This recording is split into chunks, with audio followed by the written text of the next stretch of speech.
Hey everybody, how's it going? I'm here. We're nearly ready. I'm still eating dinner.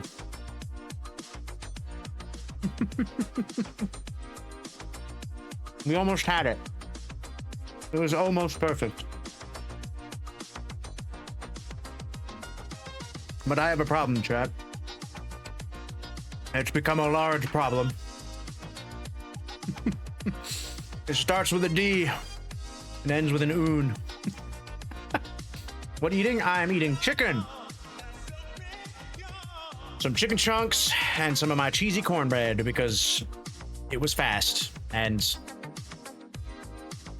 that's what I decided to make. Hi there, who's nearly ready? Dinner? Who knew you were tempting me, man? Oh, I mean, you know. We do like to serve out some tasty snacks every now and again.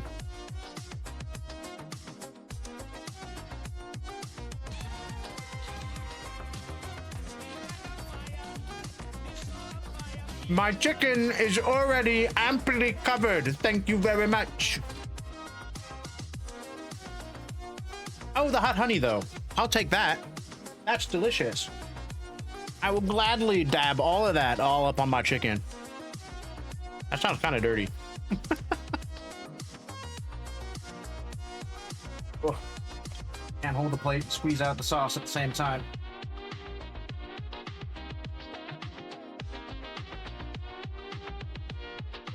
All right, so now my chicken has a spicy chipotle barbecue sauce and hot honey on it. I wonder how this is going to taste. Goldie, let's chat. But I hope everyone's been doing well. I hope you all had a wonderful weekend whilst I was vibing, playing Dune, because that's literally all I did on Sunday. We played Dune on Saturday, late into the evening. I woke up, I played more Dune. Wait, who claimed that? Hello! Congratulations on claiming VIP for tonight's stream. The most prestigious of my channel point redeems, as there's only the one. You get the feeling I'm enjoying Dune? Yes, I am very much enjoying Dune, and it's all Halo's fault. It's been a good time. I've been having a lot of fun with it. We almost have an ornithopter. We have the ability to get the materials required. We just gotta go get them now, and that's gonna be a thing. That's gonna be a whole thing.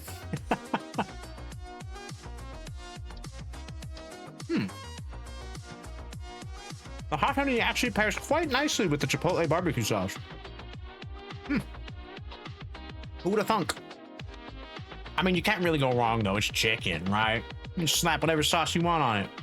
It's gonna be good. Probably. Ooh, that was a crunchy piece.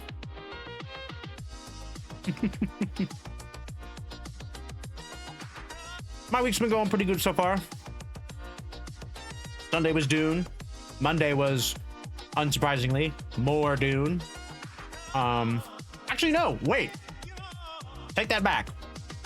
Monday, I did not play any Dune whatsoever, except a little bit in the morning. I actually edited a little bit. I have a friend whose birthday is coming up soon, so I wanted to make a video for them. And, well, I like how the video turned out. It's gonna be great. It's gonna be really funny. You slap a bean on it? Preferably not.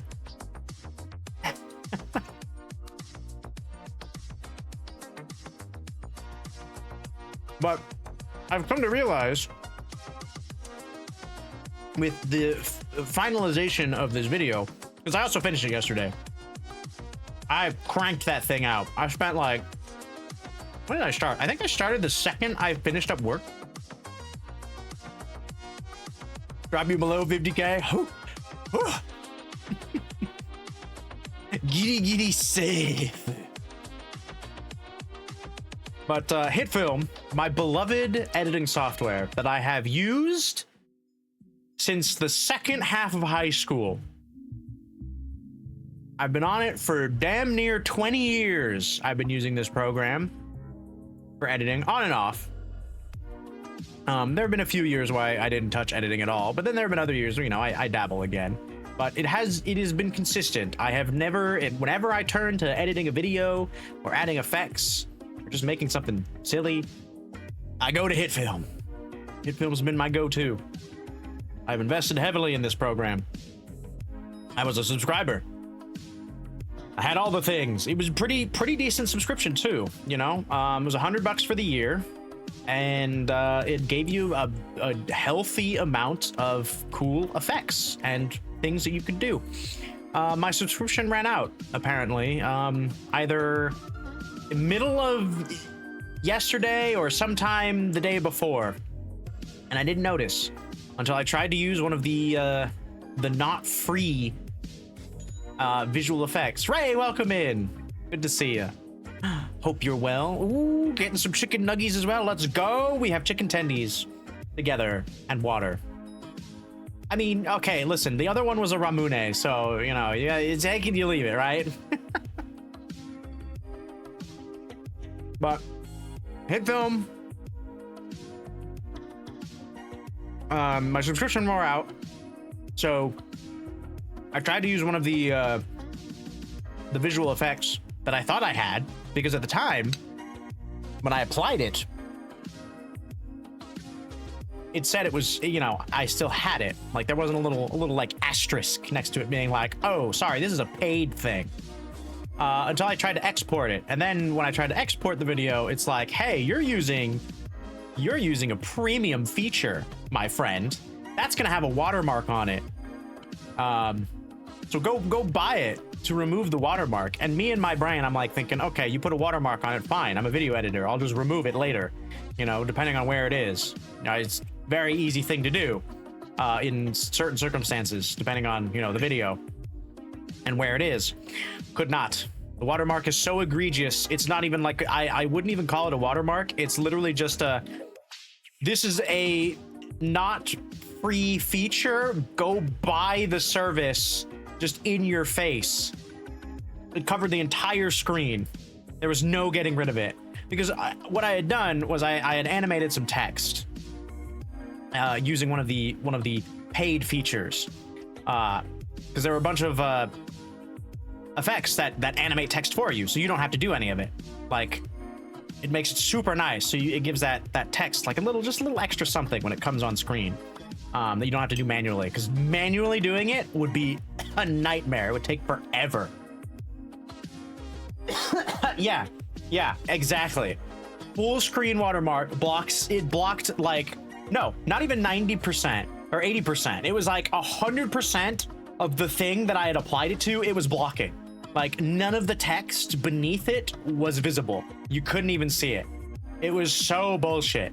So I was like, okay, what can I do about it? Like, why did this happen? So into the FAQ I went. I didn't really read it before about the whole situation. And from what I learned is that once the subscription died, because the company, the HitFilm, you know, company, they got bought out and it went tits up, you know, they closed down. What I didn't realize was that once the subscription ended, they would automatically revert whatever version of HitFilm you were using to one of the free versions. And because a vast majority of the features within the program are paid features, those suddenly become locked or watermarked. Not necessarily locked. You can still use them. You can still apply them to your projects. It's just when you export it, it's gonna be a big warning being like, hey, you got some premium features here. Just letting you know they're gonna get watermarked, aka we're gonna block the entirety of your screen whenever these features show up. And there's nothing I can do about it. Because the company's dead. It's not, I can't buy the premiums or I can't do anything. So HitFilm is sadly a goner. No, the support ended as soon as the subscription ended. which was another thing I found out on the FAQ. But now that my subscription is over with, I no longer get specialized support, and I just more get the generalized support. Such a bummer, because it's dead. As of January 15th, the company stopped like everything. They have a bare bones of a website that's left, and I'm pretty sure that's only going to be there for as long as like the last subscriber. As soon as that like last subscription like finally runs out, I imagine they're probably just going to let it die. Or depending on like, I don't know I don't know how long you like when you buy a website or like a URL, like how long does that stay in effect? Is that like a yearly thing? I don't know. So any video editors out there, let me know. What do you use to edit? I have found myself in the market. I've heard a couple things about CapCut as an alternative. Apparently a lot of people have been liking that, from what I've heard.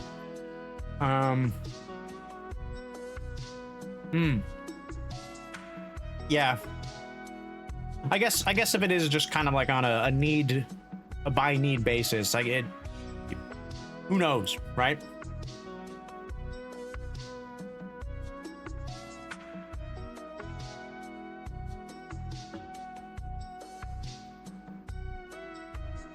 Looks like HitFilm is part of Artlist now. Is that the same thing then?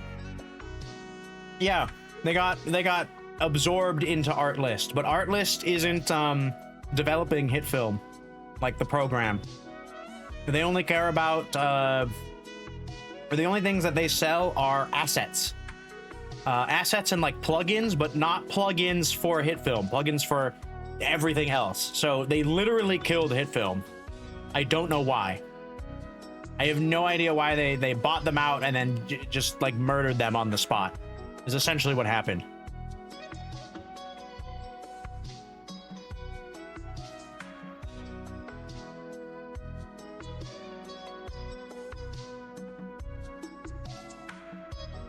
I mean, it's still dumb. I hate it.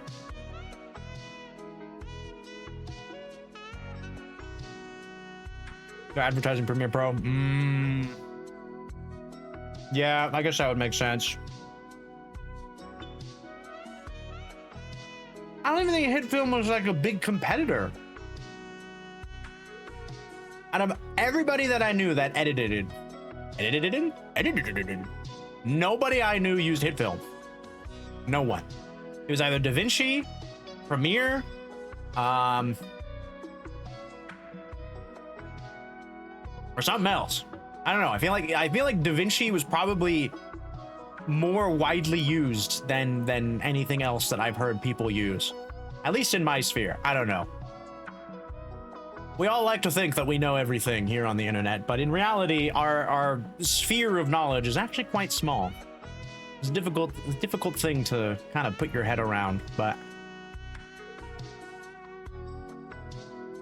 at least for me, I had no idea. Maybe it was. Or maybe they were just like, you know what? This is a solid alternative. We don't want this getting big. Maybe they were trying to do it like as a preventative measure, you know? Like, oh, if this gains traction, this could actually like really threaten us. So let's buy it out now while it's small and relatively unknown and just kill it so that it doesn't go anywhere. And then we can push these other ones so that they stay in the spotlight.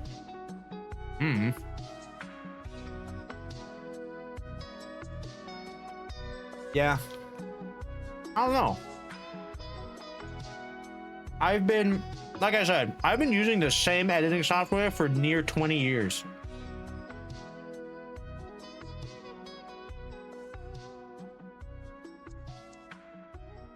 Because I'm pretty sure I downloaded my very first version, the free version, mind you, of HitFilm back in high school. Like middle high school. Is I think when I found it. That was like 2006, 7 maybe?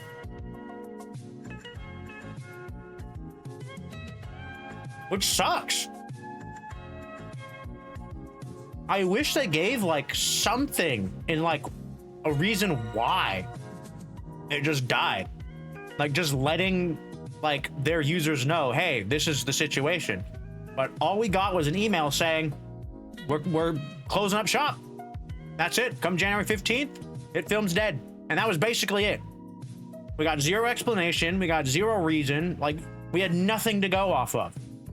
Even the FAQs are essentially like, yeah, we're part of Artlist now. And then that's it. Like, sentence ends. It's like, what? Okay, but why? It's such a bummer. And I was really hoping that, you know, the subscription ends, my copy of HitFilm would just remain exactly the same. But why would it? Why would it? You'll probably find in a few years' time that someone has made a patch to the software that tricks it into thinking you're full license. Maybe. Again, I don't know how widely known HitFilm was.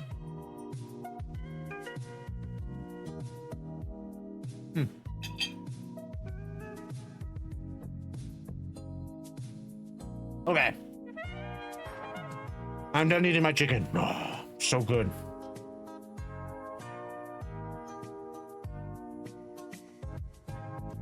Oh well. Oh well. Clubbing time. I mean, a little bit.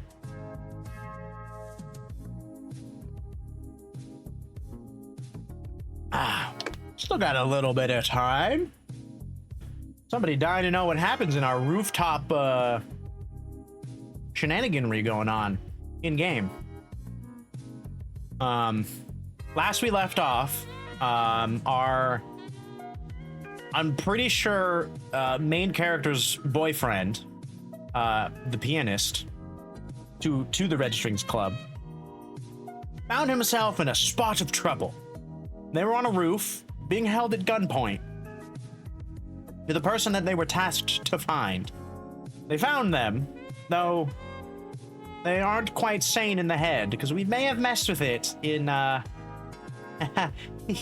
in a prologue type scenario. But in any case,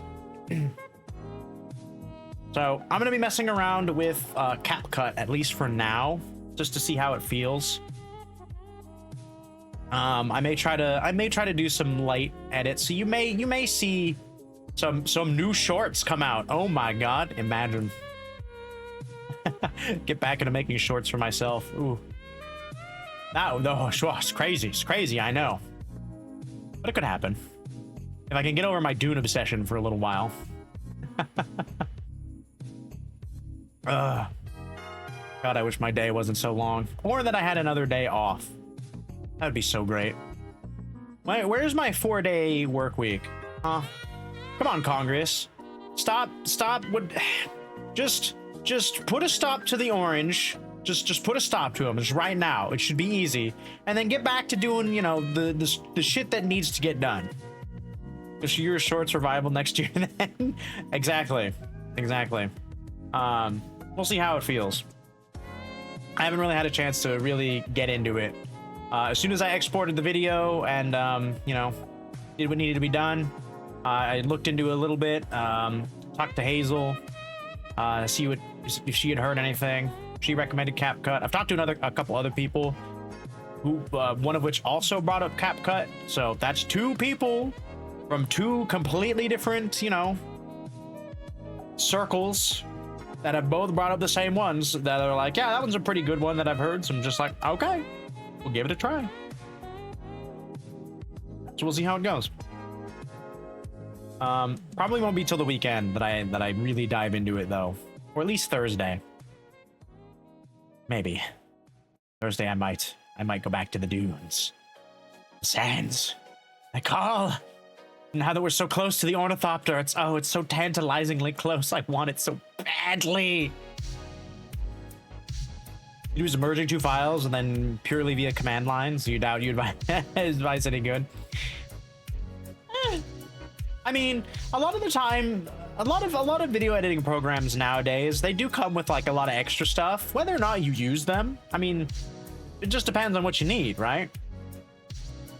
Ideally, CapCut has everything that I normally would use, or even some features that maybe I would have liked in HitFilm, but just they never had.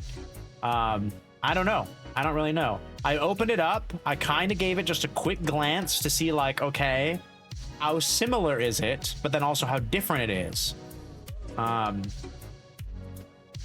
Like most video editing software, they're all pretty much set up the same.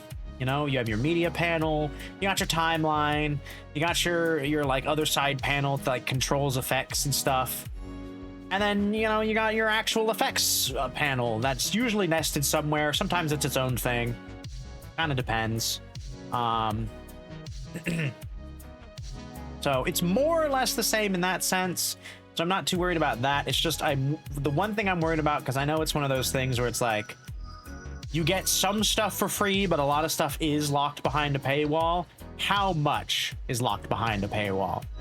Is my question. How much can I get away with using to continue editing the way that I like to edit? Which honestly doesn't use a whole lot of really fancy features. So we'll see. We'll see. Trimming and merging, that's the full extent of video editing. Hey, you know, sometimes that's all you need. Sometimes that's all you need. And, you know, 10 times out of 10, if it's meant to edit videos, that it'll have those features.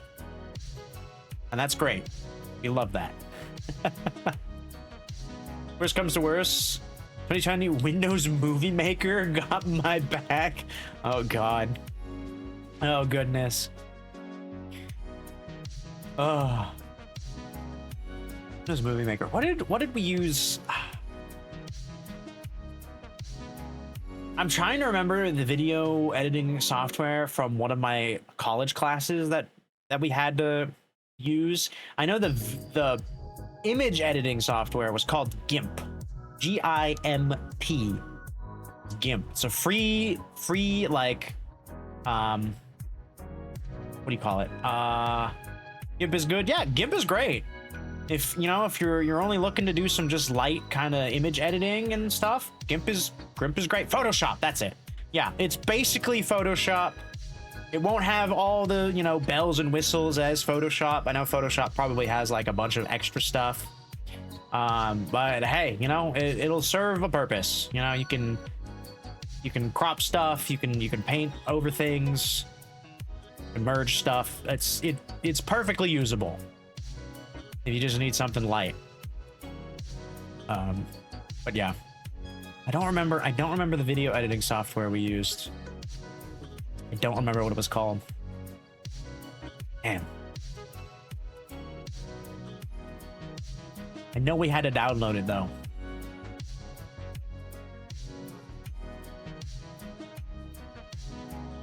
Nowadays, the modern WMM is Clipchamp. But if it was a while you were in school, you don't know. Yeah, that was a while ago. That class was, let's see if I can remember. When did I graduate? From big boy uni, not community college. I didn't actually take any video editing classes in community college. That was all general education stuff. Well, I feel like it was probably my second year in big boy college. I want to say maybe second year, like first semester, because it's broken up in semesters. I don't know how it's done over in the, you know, over across the pond, but in America, you have a semester, so 6 months. You have 6 months, take the course, pass or fail, and then you move on. You get the credits, and that goes towards your degree, whatever it is. Pretty. I don't know, simple system, I guess. I feel like if it was any more complicated, I feel like schooling would be way more obnoxious than it already is. Although nowadays, I saw a short where it was like a student who was graduating while they were graduating, he had a laptop and he was showing the like chat GBT prompts that he used in order to like write his thesis or something. I think was like the caption. And I was sitting there just face palming, like, this is the future. These are the next generation of kids that are graduating from schools now. And they're getting away with it. I know a lot of stuff has been put in place to try to like fight ChatGPT and the like, but still slipping through. Those individuals are still getting in. Gods, I just hope he doesn't get anywhere where like actual work needs to be done. Because that's gonna fry his noodle. For certain. UK has 2 semesters, and you think 3 terms per semester. Oh, interesting. 3 terms. I guess like that's like 3 sections, 3 acts to the play per semester. That's pretty typical structure, right? Turn off. You're getting annoying. I had my AC on a little bit. It was a little toasty in here before I started stream, so I figured I'd turn on my personal AC just to get things cooled down a little bit. We should be okay now. At least for now. And then of course there's summer semester, which is like half as long, but it's there's only one time where I took school during the summer. It was not fun. It's not a fun time. It's not good. I hated it. I had every bit of it. So I never did it again. I only did it once, and I was like, never again. Too much. It's too soon. Maybe my big mistake was taking an English course during that time. Because we had like an essay due like every week, was essentially what it boiled down to. And I hate writing essays. I hated it. I still hate it. Essays are the worst. I will never, ever probably not hate essays. They were my least favorite thing to do in school. And sitting there like every week of my summer, essentially every week. It was like every week and a half or something even maybe. But not very long. It was like, oh, essays due. I was just like, I was dying. Absolutely dying. And then for whatever reason, our final project was some like community service thing. Where we had to like go out and like interview like I don't know, something. I don't even remember. But it was not something I was willing to do. I'm not gonna lie. I took the W, or not the W, I took the L on that course. It was probably the only course that I ever walked out on where I was just like, nah, I'm done with this. I can't do it. It's not for me. This isn't the way I learn. So I left. I took the F. Next semester, came back, took the class again, but like, you know, normal timeline. Fucking aced it. Suck it. You looked up correction. You have 2 semesters. The entire year is split into 3 terms. Basically, autumn, spring, summer. Yeah. Okay, so that's the same then. It's the same as us. We have the autumn, spring, and then summer. And then the summer is usually shorter than autumn and spring. As far as like amount of time you have in the class. Okay, cool. Oh yeah, goodness sakes though. I'm still so broken up about it, man. I'm depressed. It's making me depressed. Thinking about it. We gotta get off the subject. All right, thinking of things that aren't depressing. Fun little. Have you ever gotten mail before? I'm sure you have. Everybody's probably gotten mail in one form or another, right? Silly question, of course. Why would I ask this? Well, I must follow up this question. Have you ever gotten a meme in the mail?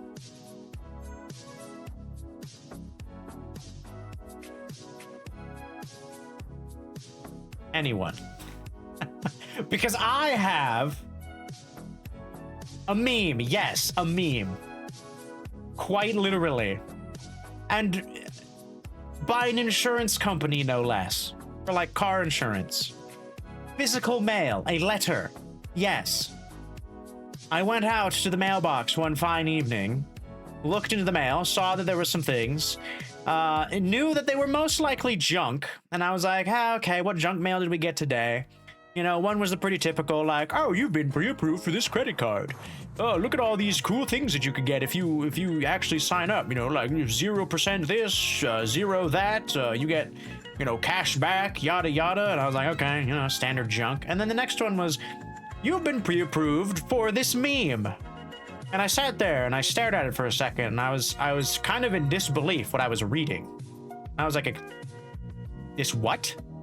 Huh? I thought it was a joke. I thought somebody was literally pranking us or something. And I was staring at it, and then I actually looked at the meme itself just to see if, oh, maybe I can glean what they're actually talking about.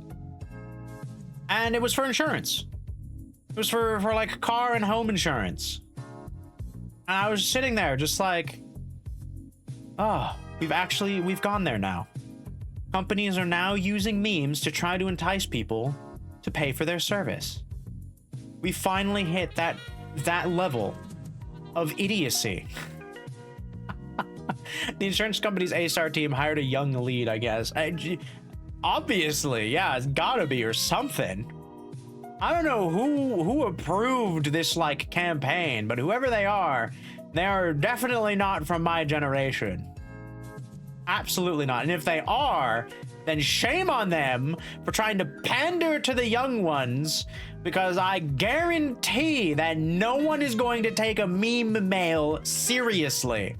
That's kind of the whole point of a meme, is that it's a joke, is that it's something to be laughed at, to point and be, ha ha ha, look at this silly thing that is kind of semi-relatable in this one very specific context. I still can't get over it. It's ridiculous.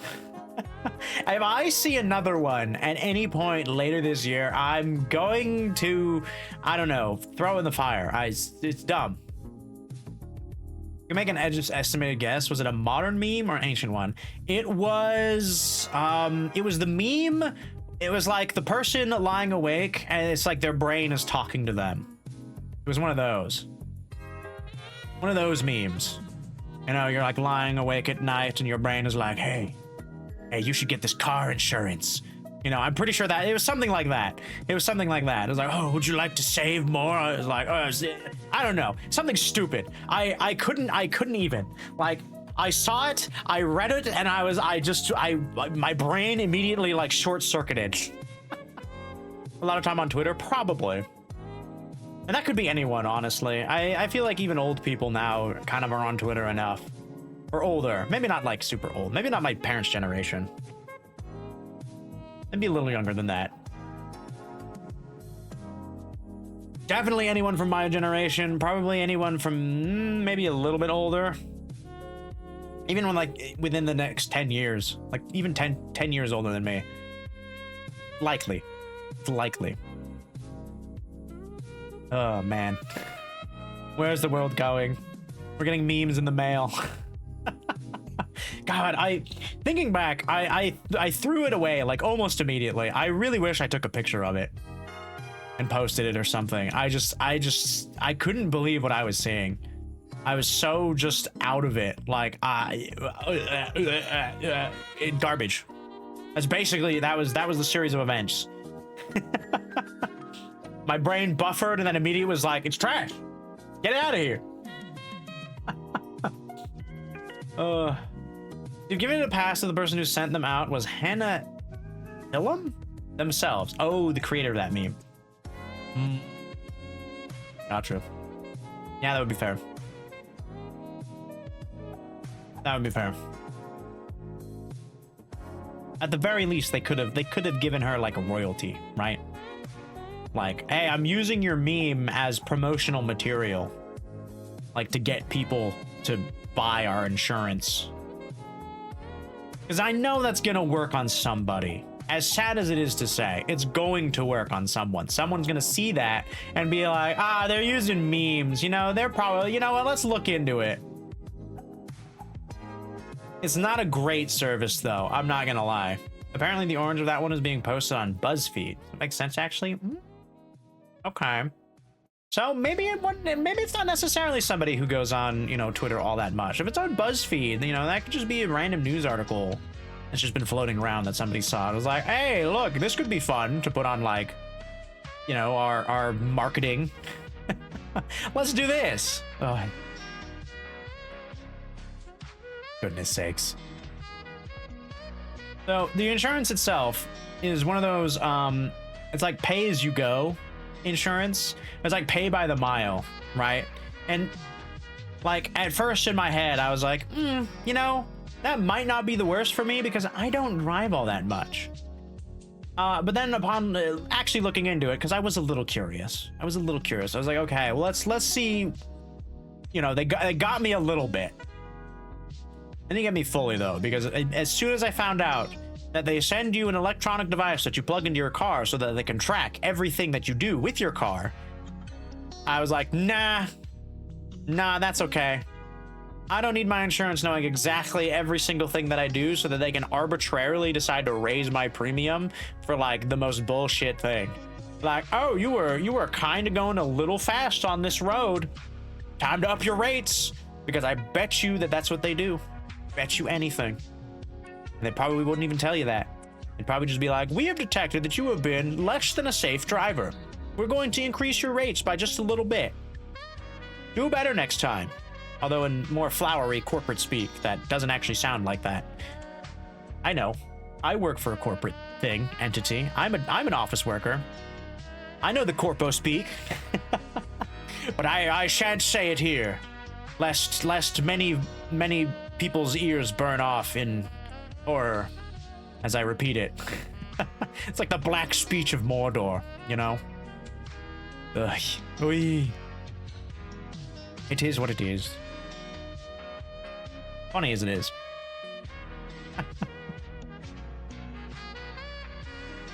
And that's basically been my week so far, you know?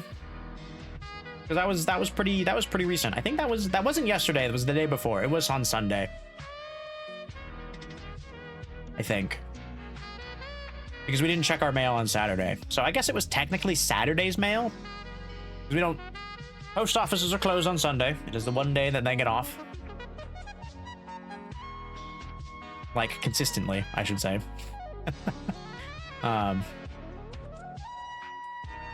Crazy stuff. Crazy stuff.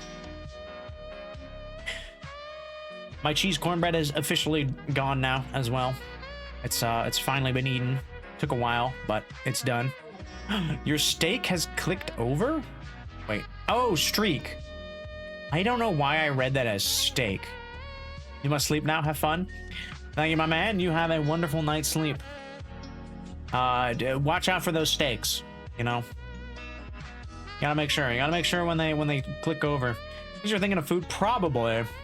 Steak would have gone really nicely with my cornbread. I'm not gonna lie. Just steaks are so expensive. Oh. I got ground beef though. Ground beef is pretty cheap. 6 pounds for like 30 bucks. I spread that out over, you know, several weeks. Like even if I do like a pound a week, right? That's still 3 weeks. That's like 10 bucks a week I've spent on dinners for every day. It's pretty good. Are you thinking of sleeping? Yes, shut up now. Watch out for this steak clipping over. Crisis. Oh, God. Not the steaks. Oh, they're clipping out of existence. Who turned on no clip for the steaks? Somebody go into the console. Turn that off. We don't want our steaks phasing through the plate. Oh, yeah. Is that still a thing in video games? Is there still like a no-clip command? Is it even referred to that anymore? I don't know. I feel like I haven't heard that terminology be used very often lately. No clipping. Clipping, maybe. Like I'm clipping through the ground. I don't know. I still go to that in my brain. That's happened to me in Dune a couple times, where the map hasn't like fully rendered itself. So visually, I'm like sinking into the ground lower than I should be. Even though there's clearly something there, my character, because it hasn't like fully loaded yet, he'll like start rubber banding like in and out of that spot. So it's weird. It's weird. I don't know why it does that. Especially because there's been areas that I've driven through or I've been through. Like I had to go through this area to get to where I was, and I'm just like on the way back, and then suddenly none of the textures are loaded, and I'm like falling through the ground, which is always a terrifying thing in any video game if you start like sinking into the ground and then like jumping back up.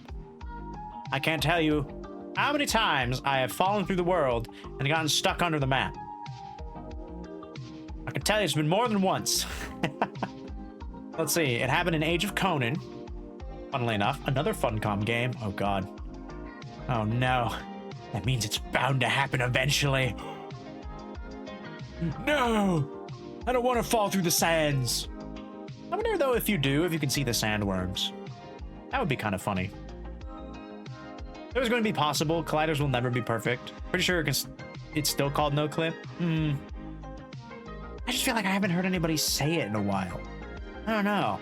Back in the day, it was all over the place. Like everyone was saying it. They're like, oh, they're clipping through this. They're clipping through that. Oh, the guns model is, is clipping through this. I don't know. Maybe the vernacular's just changed. Maybe it just doesn't happen as much. Or maybe just people just don't care enough anymore. You know, and they've just accepted it as like, okay, this is just something that's part of the game, you know? Like it's an inevitable thing that will happen. Because you can't account for everything in the game. Like stuff is gonna slide into other things when it realistically shouldn't. But games aren't real. So maybe people have just kind of accepted that, which, you know, I would accept that as an answer. That the gaming community has just they've grown up to be like, yes, this is just a normal thing that happens. The not normal thing that would happen would be to actually fall through the ground, which shouldn't really happen, or at least ideally it shouldn't happen, but you know, again, you never know. I think the most recent instance was I fell through the floor in Infinity Nikki. And that was a terrifying thing because I had no idea if I was ever going to get back out of it. Luckily, all it took was me exiting the game and reloading, and I was back in the place I should have been. Or no, actually, I realized that now that I think about it, hold on, roll it back. I did exit the game and log back in. That was to get my, like, state back. But in order to get back up from underneath the ground, I realized that I could actually, like, fly. Like, I did have agency around my movement. Initially, I thought anytime I tried to move, I would just slowly sink and, like, go in a direction. Like, I didn't really have any control. It was just kind of going. But no, I did actually manage to get out, and it was a little spooky. But it happens. It was a brand new game too. Infinity Nikki. This was like early on. I think it was actually the first big patch that they did is when this happened. Speaking of, I have not logged into Infinity Nikki in, I want to say, a week now. Dune has fully taken over. And I'm okay with this. I'm okay with this. I got plenty of hours in Infinity Nikki. I spend more than enough money, God forbid. I think I have washed my hands clean of it, at least for now. If somebody wants to, you know, hop in and romp around the, you know, whatever event that's going on, because now that there's co-op, you know, it is a thing that you can do. Is I guess you can experience the events together. Maybe? Actually, I don't know if you can. Are they still single player things? Like, I know you can't quest together, which is a huge miss in my opinion. Like, anytime you try to do single player like content, it just won't let you. It'll tell you like this content is only meant for solo play, which is like, oh, okay. So all I can do is just run around and gather materials with my friend, which is, not gonna lie, probably one of the most boring things you can do with somebody else is just run around and gather materials for crafting more clothing. When honestly, at a certain point, you run out of clothing to make, right? Like, I am almost, from what I can remember, I think I had maybe like a dozen more pieces of clothes that I could actually craft. Everything else was coming from rolls, the banners. So all my other crafting materials were essentially useless until they added in more stuff to actually craft. For like, I guess the miracle dresses was would be what it was. But even then, like, so you have the first miracle dress, right? And that required like a bunch of really rare, like high level crafting stuff, which makes sense because it's like end game stuff. And then they released the next one that, you know, also needed that high tier end game stuff, but like a different amount of it, or like different stuff from it, right?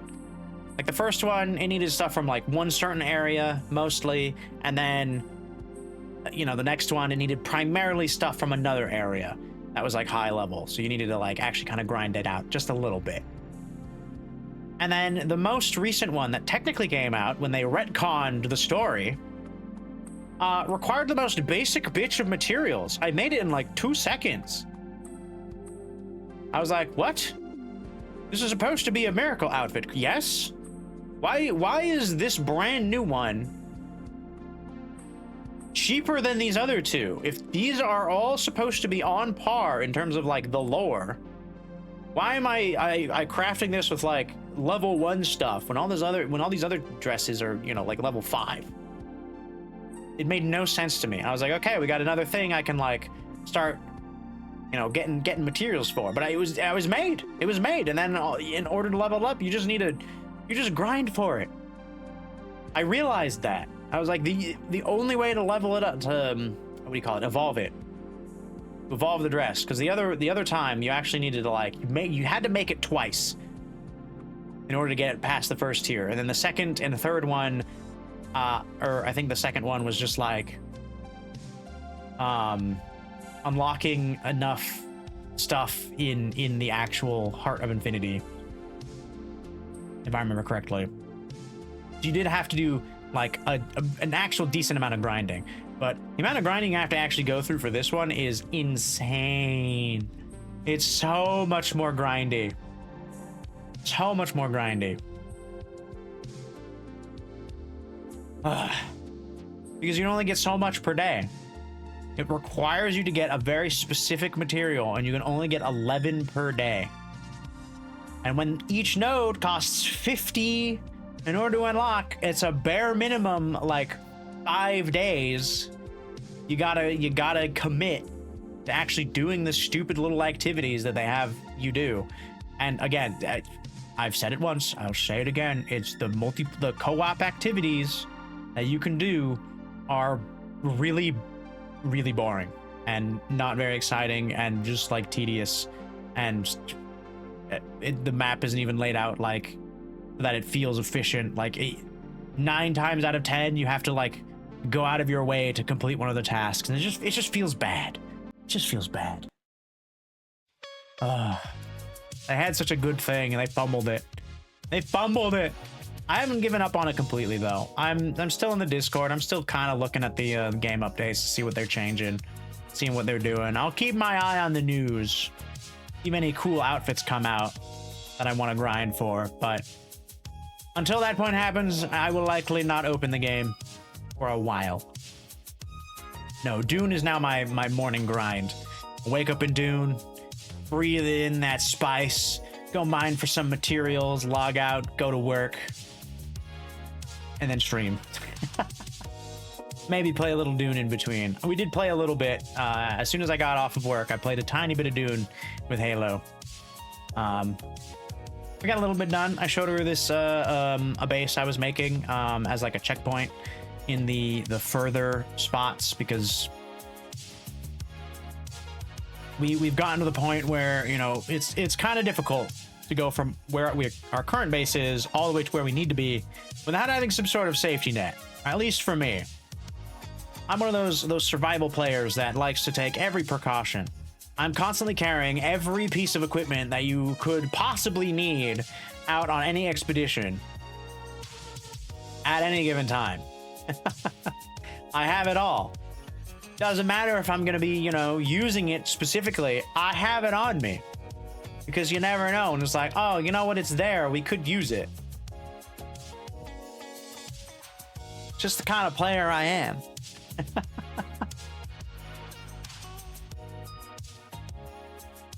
That was actually some of the first stuff I upgraded when we got the next tier. Was immediately upgraded my mining implement. I had the first one just long enough to be able to upgrade to the second one. The second I had enough aluminum to upgrade, I immediately got the next one and I binned it. Okay, well, it's not thrown away, but it is in a chest. I think I mined a grand total of like 8 nodes with it. Actually, let's see. I think I can math out how much aluminum I used. Because that was 11. That was 19. I think those were both 19. So that'd be 27. 27 plus 11, so like 30, 31 times 4, 90. That's a little extra. Yeah. Okay, not even then. I mined like 4 or 5 nodes with that mining tool. And then I came back. I slapped them all in the refiner. I waited until they were refined, and then I immediately replaced it. I had it for like, I don't know, 30 minutes before I upgraded to the next model to just further improve the mining capabilities. Oh man, gotta love survival games, right? When it's just like, oh, you need this in order to make these, and then in order to get the next one, you need the material you're mining, but there's like no reason to not just immediately get that like first thing, because it just gives you more per node. Granted, it's only like 10-ish, 10 or 15 like more resource per, at least the one that we need, but still, it adds up.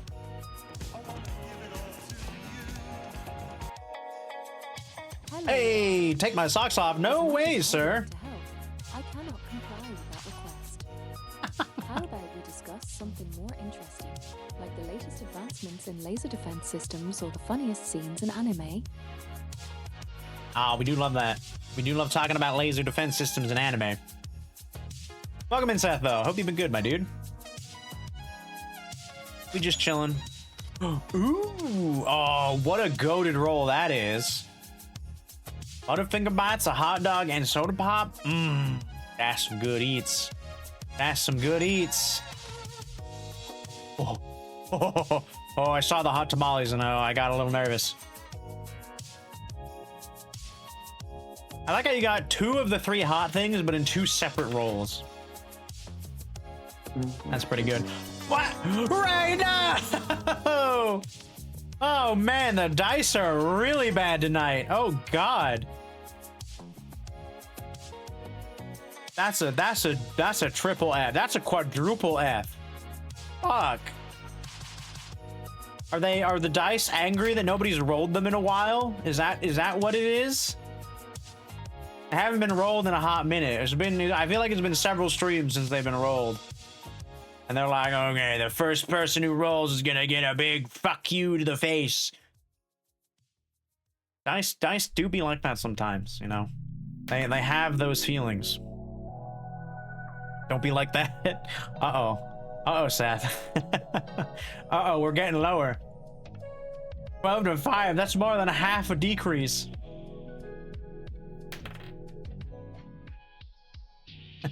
Back to 12.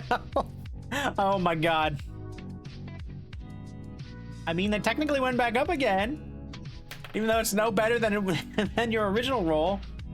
Oh my god. Wow, the dice are really just being like, no, fuck you. You're just gonna get 12s. 12s, you can have that 5, but that 12s, nothing but 12s.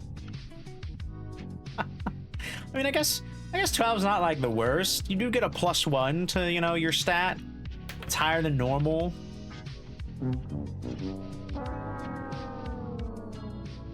Well, I guess the dice have had enough of you as well.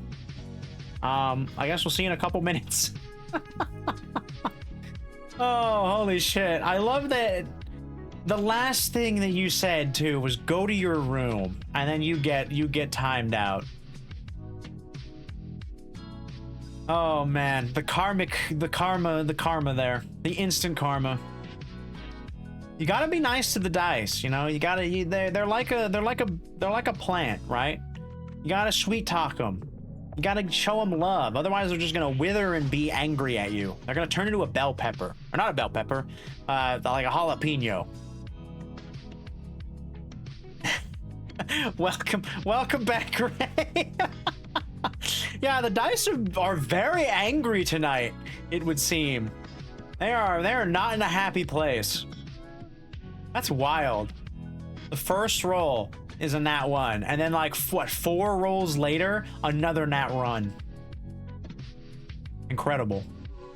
I hope that's not like a premonition or something to what's to come in the game later, because we're in a bit of some hot water. And I don't know if the person that we're talking to is particularly sane, considering that we altered their personality to basically the exact opposite of what they normally were. That's my bad. I'm sorry the dice are so angry tonight, though. Hopefully they'll, now that they've, hopefully they've vented their frustration thoroughly, and they're willing to dole out some decent rolls. Hopefully. I guess we'll see. Why don't we go ahead and hop into the game, though? Get some red strings going. I'm excited. Use some more voices. Oh, real quick before we, just a quick little. I meant to mention this earlier, but we will be starting up a newish series soon. Friend and fellow streamer Coella Bun Bun, or Co for short, is venturing us into some oh shoot, I can't remember the name of the game. Ace Attorney. We're gonna be playing some Ace Attorney. I'll be voicing some more characters, so yeah, we got that going on now too, or it will be soonish. In the works. Forward to it. If you're an Ace Attorney fan, it will likely be on Saturdays. It will likely replace my it will either replace my Saturday stream, or it will be after the fact. We'll kind of do what we did with the 100 line thing, where I started like an hour early and then we raid into them. Yeah, we'll look forward to that. All right, now we get into the game. Goldie, to the main stage. Yes. Oh, Goldie, show screen.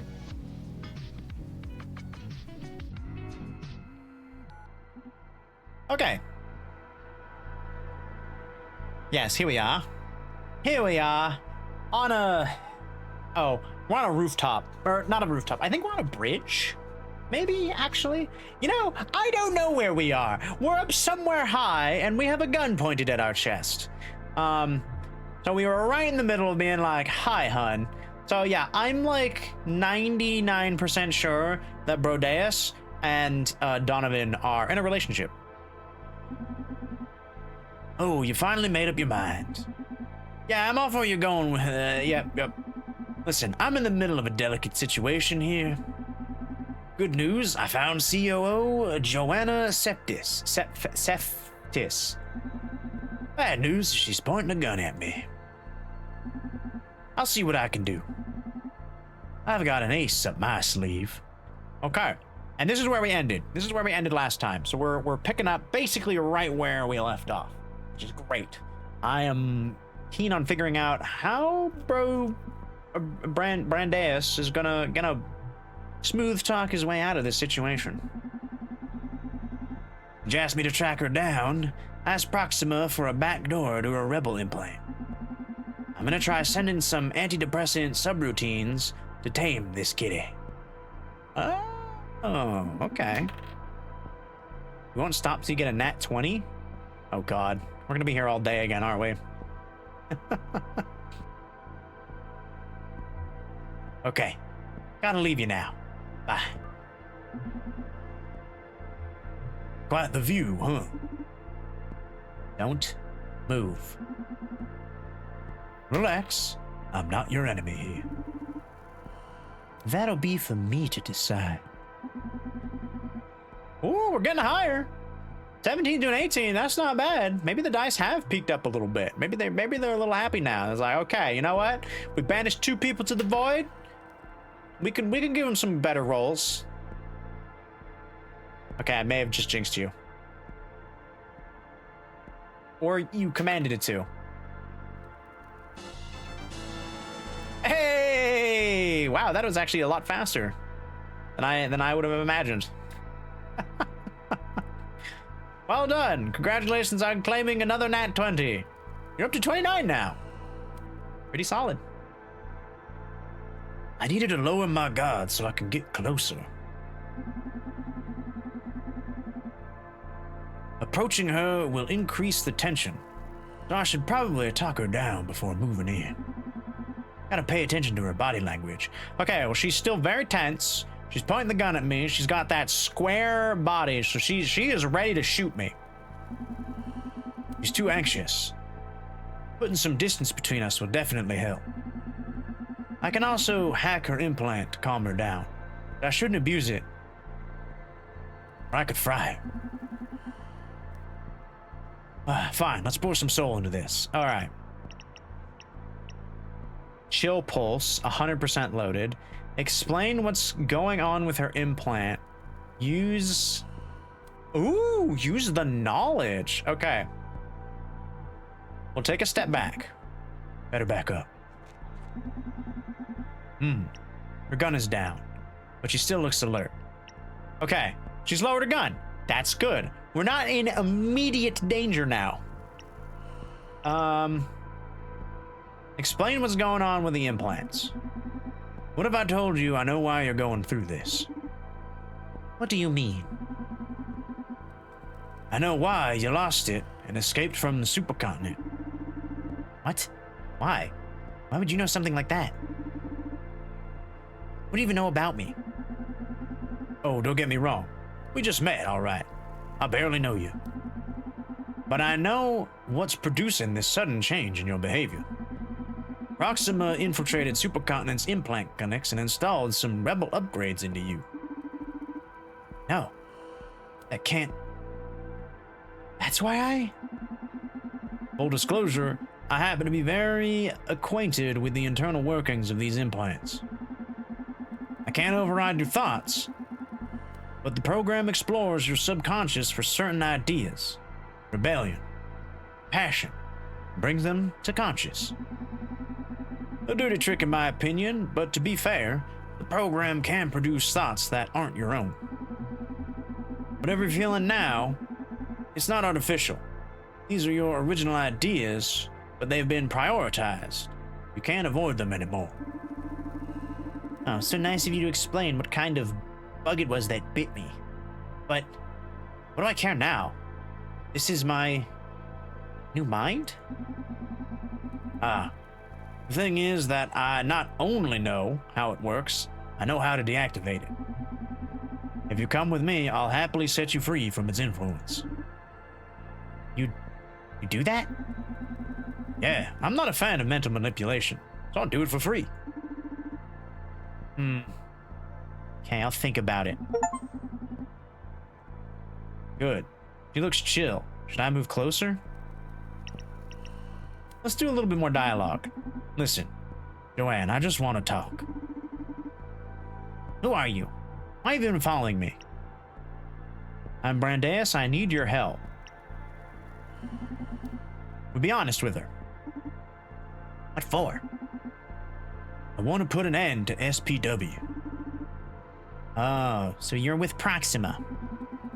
Nope, I'm just a free bird who likes freedom too much. Good, she's chill. Should I step closer? Okay, I think we can take a step forward. Let's move in. Ooh, her gun is down, but she looks alert. Do a bit more dialogue. What are you running from? Every single bastard in this city. Corporations that took enough from me already. That's perfect. We're on the same side. Yeah, what side is that exactly? I don't trust you or Proxima, or any other shoddy freedom fighter.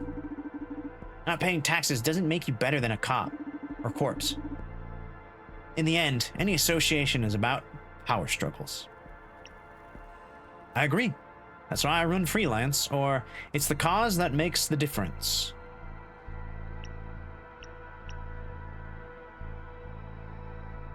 Go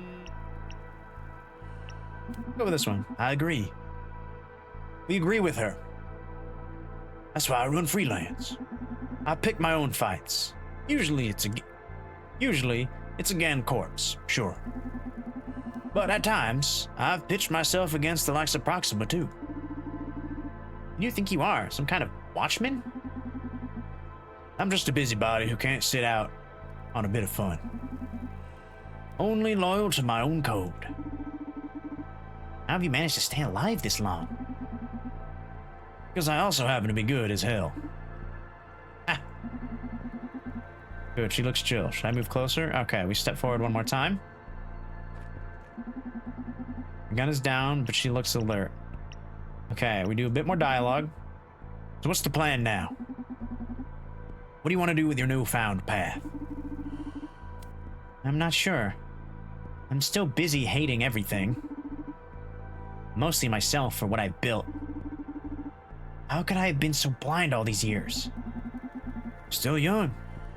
Plenty of years left for sabotage. It's true, you know? You shouldn't be too hard on yourself for the mistakes that you make. In life. Especially if you're, you know, not particularly old. Right? Early on, even if you're like in your 30s, 40s, you still got plenty of years left. There's still a lot of mistakes to be made. There's still plenty of time to learn from them. And to improve. We're always improving. We're always making mistakes. There's nothing wrong with it. It's okay. Think of your actions so far as preparation. Learning your enemy. Or, easier, I could flee from the city forever. Live in some place where corporations can't reach me. Why should I care about those idiots? See all those blue and yellow lights? They make me sick. Why the hell do you fight for them? They need us? Because I like to fight. They need us. They need us. Media, corpse, their government. Who dares spoil this intense conversation with spice? Seth! I should have known. Oh, we got double honey. Let's go. Oh my god, the gods are really on my side tonight. Sweet baby Jesus.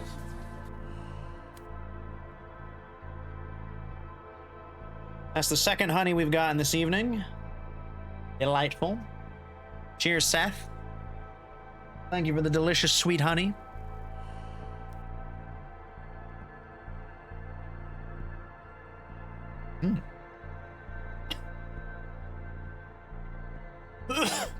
Oh.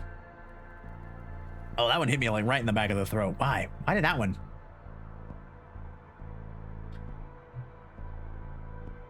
Media, corpse, and their government. Oh, Lolids? Them into slumber? Weird. You're welcome. Don't say I ever gave you nothing. Fair enough.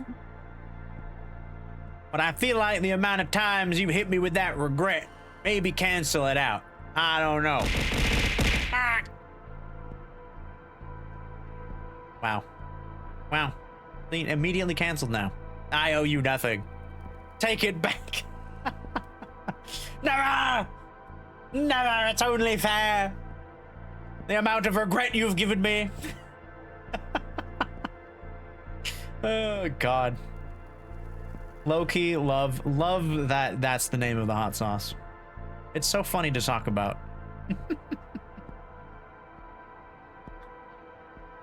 We few that remain awake have an obligation to fight. Let them rot. They deserve each other. Oh, don't be so sad. It's fine. If we didn't regret things, then that means we wouldn't be thinking about them constantly. Not necessarily a bad thing. No? Oh, come on. Don't be that way. We were just talking about mistakes, and, you know, it's okay to make them. It's fine, you know? It's fine. People make mistakes. Learn from them, and everything will be fine. Yes. To me, they're just accomplices in this rotten game. Hell, even you're a piece on their board. The spice on this rancid kebab of a city. Oh, look at that. You could have waited like I don't know, maybe not 3 seconds, like another minute. 30 seconds, actually, even. We would have gotten to a spice reference. You could have hit me then. Then it would have made sense. What I'm talking about. Take it back. I cannot. I cannot take it back. These are my true feelings. They must be equalized. Bruh. I wonder if I should start putting a counter on the different spices. I'm kind of curious to see which one will start taking the lead. I could do that. That would be fun. Oh, that was Ray who was beating me. Oh my god. I thought Seth was beating me again. Why am I getting beat by you, Ray? What the heck? What'd I do to you? I'm sorry. They're summer now. I changed it. I made sure to make them summer. We are in summer now. The season has changed. I need to add another one, though. Next time you'll beat you, it'll be physical. Oh, goodness. Not the jelly bean. Oh, boy. Well, are we doing a spicy bean or are we doing a normal bean? Dealer's choice? All right, I'm going to do a spicy bean. We're doing spicy. We got cayenne. Ah! The sun. Getting beaten by the sun.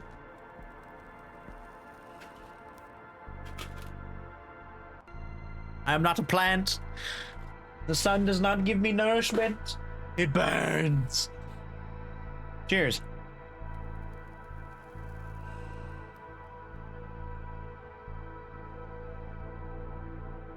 Oh. Oh, maybe we shouldn't have done spicy. Oh, cayenne's actually like low-key really hot.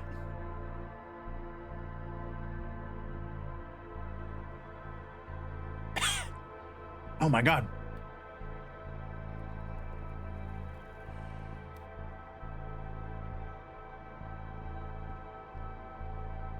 Ooh. Ah. Ah. Oh.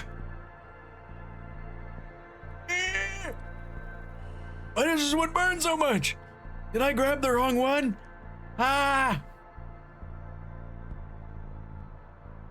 There's no way cayenne's this spicy. What the hell, man? Ah.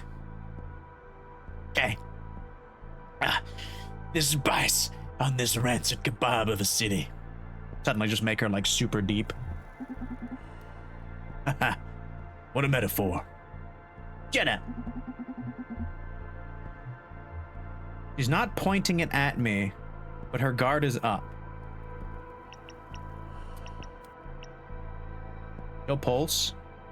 If it ain't the consequence of your own choices. What do you mean, my own choices? That's a load of malarkey. A load of malarkey it be. I don't know why I decided to be Irish there. Take another step forward, or do a little bit more dialogue, or take a step back. We'll do some more dialogue. Say, is there anything I can do to make you feel better? Can you create a world free of corporations? Sure. Let's start with supercontinent. Good idea. That would only take years. If we're lucky, we might be able to take it down a second one before we die. Just 9,998 left. That'd be awesome. Not only because of the rush we'd feel slaying a Titan, but also because of the message it sends. We could inspire more people to join the giant killing game. A new kind of revolution, but with Chief whatever officers at the guillotine. Keep dreaming. Keep whining. Her gun is down, but she still looks alert. Step forward. Move in. She's not pointing it at me, but her guard is up. Bit more dialogue. See it this way. If you're this mad, it's because you really care. You're a loving soul. You want to make things better for society. Society? Society's the worst type of corp there is. Society Inc. Produces of racism, misogyny, countless phobias since 70 million years before fucking Christ. Wow, really going off, aren't we? What I want is to suppress it. Hey, I heard some guys at Supercontinent are about to do that. You should give them a call. Ugh. Fuck. You're right. I hate you. What am I gonna do with all this hate? You can always remove yourself from the equation. I've been there. And fighting really helps. You know, I've been there myself. And fighting really helps. Even if I wear this impressive smile by default, I'm one of yours. I hate this town and the ignorant masses that compromise it. So I take comfort in not being one of them. A bit ironic that I risk my ass so that they can keep wasting their lives in front of the TV. But in the end, it's the fight that does it. The adrenaline, the rush of knowing you're breaking the system, even if you're just making tiny cracks in the massive mountain. At some point, even the cost stops mattering. It's just that. Fight. At some point, hate stops being a nuisance and starts being fuel. Then you can really smile when some crazy COO points a gun at your face. Oh my gosh, 2 rolls in a row? Sheesh. Really going at it. Some pure imagination. Hopefully, we will be alive at the end of this encounter. I really hope I don't get shot, 'cause Donovan would be so sad. Let's keep going. I think we'll win. But I gotta be careful about the words I choose next.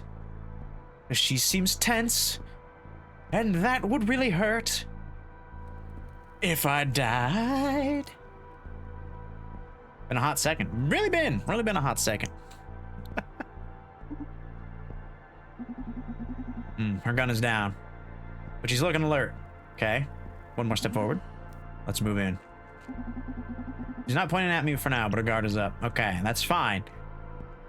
We keep the dialogue going. I still don't get why you're pointing that gun at me. It's not like I'm going to attack you or something. Really, I don't care if you want to just walk away. No need to fire a gun in the process. I just feel like causing some damage. My blood is burning. And not having a channel driving is driving me insane. I can give you plenty of things to point a gun at. Or get rid of the gun, you'll feel better. I can give you plenty of things to point that gun at. For example, your past. Let's break Supercontinent together. You make it sound so cool. I'm in the business of breaking stuff and making it look cool, boss. Her gun is down and she's looking alert. One more step forward. Keep the dialogue going. You know, maybe I'm not the best one to vent about your frustration. Deep down, in hell, not so deep. I'm just as angry as you. Given enough time, I'm sure we just feed each other's rage until we decide to bomb the whole city or something. You know, someone who's not angry or dumb? Yes, Donovan, the owner of the Red Strings Club. That fool, he genuinely loves people. Sounds like a dumb variety to me. The guy is sharper than the two of us together. How does he do it then? Runs a bar and doesn't hate people? Can't picture it. He's in love with human emotion. Love, hate, sadness, disdain, joy, shame. You name it. He's able to find beauty in any of them. Though hate machines like us, we can use someone like him close. He's the real ace up my sleeve. Reason I haven't lost it yet. You should come with me to meet him. Donovan will heal your soul. I promise. You sound in love with the guy. But for some cynical character like you to say such things, I might just buy it. There's always time to fire the gun later, right? Funny. Okay. Lead the way. Convince Joanne to join you. Yippee! We did it! We talked her down and I didn't get shot! Let's fucking go, dudes! We'll meet the legendary bartender of yours. Brandeis is coming back. He's bringing Joanna with him. Huh. You managed to get her on our side, huh? That's our Brandeis. Donovan. May I ask why you threw Edgar out of the club? I didn't expect you to lose your cool like that. I'd say Dr. Coldstream is a valuable asset for your plans. I'm surprised you decided to kick him out, instead of digging for more information. Oh yeah, we met the doctor who made these robots, or these androids, and who's like kind of the brains of the operation, more or less. That was unprofessional of me, huh? I guess I picked that up from Brandeis. Sometimes the right choice isn't the best choice. I may have made our lives harder, but heck if I didn't make myself happier. No regrets. I felt your anxiety levels rising at unprecedented rates. So I determined you made Edgar leave out of self-defense. But it's interesting to know how you've justified that to yourself. There's no playing it cool with you, eh? What is it about mirror neuron algorithm that makes you so uneasy? It could affect even me, a non-implant wearer. The M&A gets out, humanity is doomed. Being in the wrong hands, that's what scares me. Honestly, that's all it really comes down to, right? You can peddle this like, oh, you know, we have all these safeguards and protocols in place so that, you know, nothing bad is supposed to happen. But at the end of the day, it's still in control of people. And people are fallible. People can inexplicably, for no reason, just 180 in their thinking and be like, you know what? Fuck it. And just do what you think could never have been done before. It's incredible. So leaving something that powerful in the hands of people is never going to be, it's not going to work out. Sure, it could work out for a time, but eventually somebody is going to flip the script and use it for it, like, ill. It's gonna happen. Being subject to the whims of whoever decides how society has to behave, even if the one is you, No matter how good-hearted you're supposed to be, I want to be the master of my own evil. I want the right to do wrong. I don't mean to discourage you, but the chances of you stopping all this are very low. So, in case I ever get to be in charge of the M&A, would you mind answering some questions about where to draw the line when turning social psyche warfare? Oh, tuning social psychic well. Why do I keep thinking it's warfare? It's welfare. Welfare. Imagine if they called it social psyche warfare. That's not a bad idea. Sort of backup to maintain a sliver of hope for revolution in case we fail. Let's talk about the primary intent of SPW then. How should I regulate depression and anxiety? Don't let people get depressed for more than a month. Don't regulate it.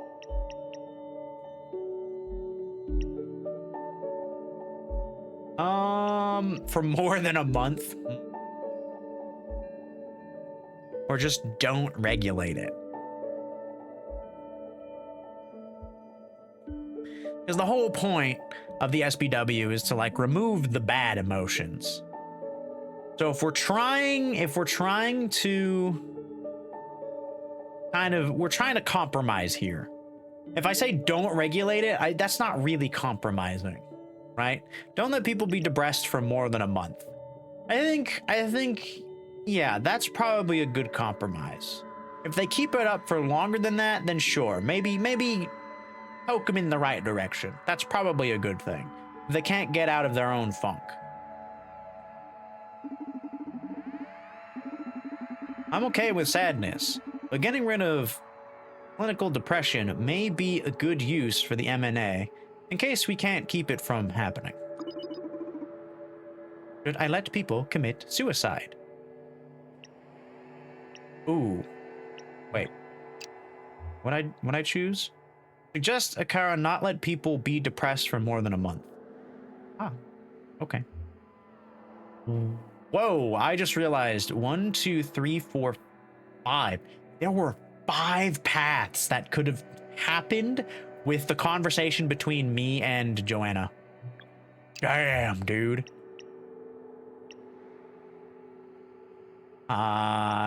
Yes. No, prevent people from committing suicide.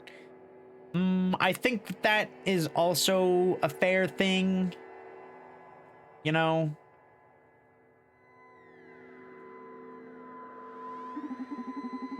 No, prevent people from committing suicide. Mania, depression, anxiety are things we should deal with ourselves. But if the M&A can keep people from killing themselves, that's a good threshold, I guess. How about violence? Should I allow rape to occur? No? What? Who would answer yes? That's crazy. No, don't. That's also something that's fine to be rid of. Most definitely. Wow, these are like holy shit questions. No. Society's been struggling with it for a long time and never been close to a solution. If the M&A happens to come into effect, at least let rape disappear in the process. Should I let people commit murder?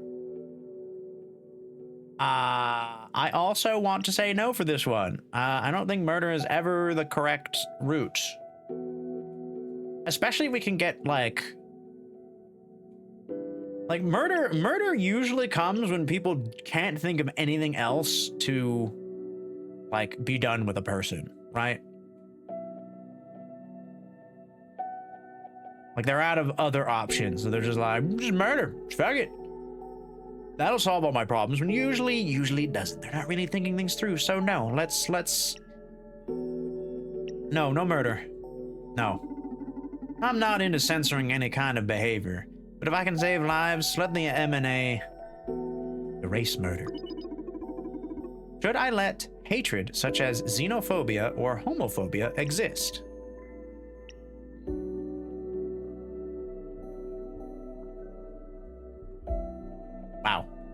These are really just like all the hot topic questions. Holy cow. In an ideal world, no, we should not let those exist. There's no reason for them. No. Please, if the MNA becomes operational, let that be gone. Should I let women remain oppressed? What? Women aren't oppressed nowadays.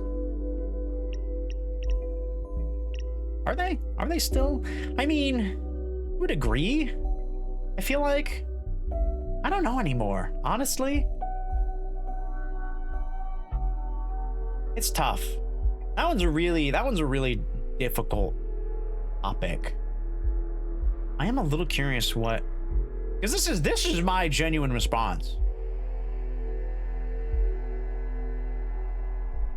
I mean, no more than anyone else, I guess, would be my thinking. Like, I feel like we're all equally oppressed at this point, to one degree or another. Yo, what is happening? Three hot honeys? 3 honeys? I'm scared now. Something bad is gonna happen. Something bad is on the horizon. To get 3 honeys in one stream. That's crazy. That's incredible. I should be? Uh-oh. What have I done? Cheers.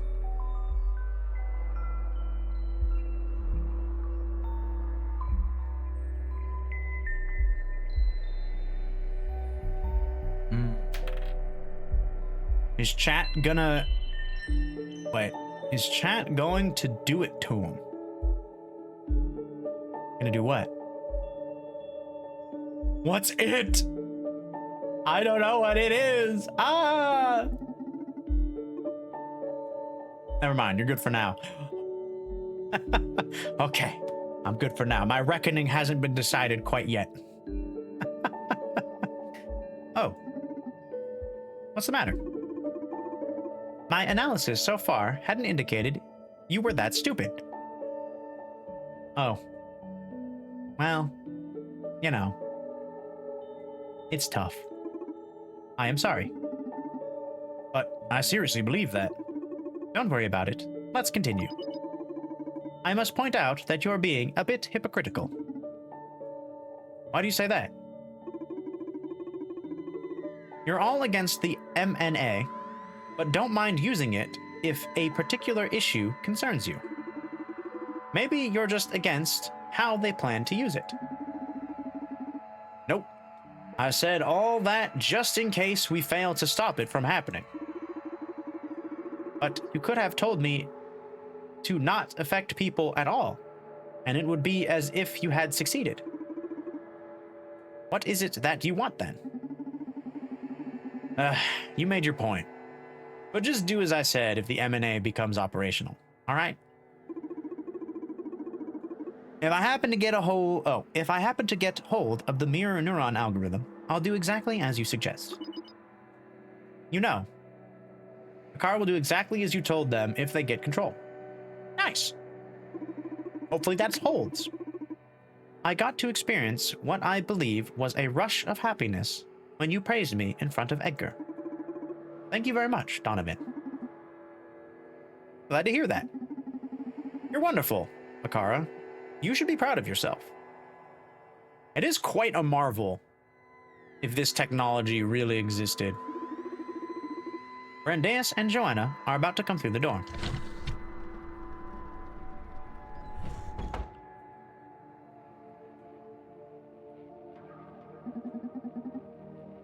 Joanna, this is my partner, Donovan. Donovan, this is Joanna, COO at Supercontinent. Welcome to the Red Strings Club. How are you doing? Fine, thanks. A lot better since your pal here deactivated the rogue implant I had in me. Oh, I see. That means you're not on our side anymore. Not exactly.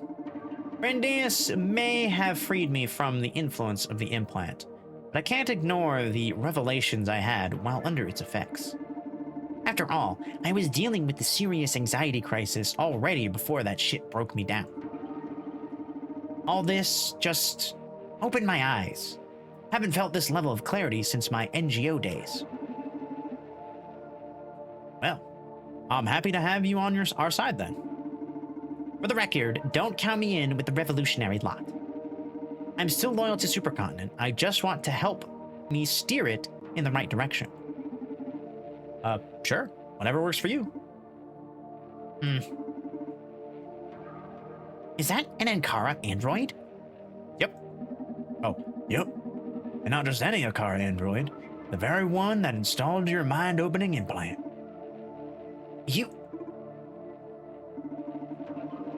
I just have one question.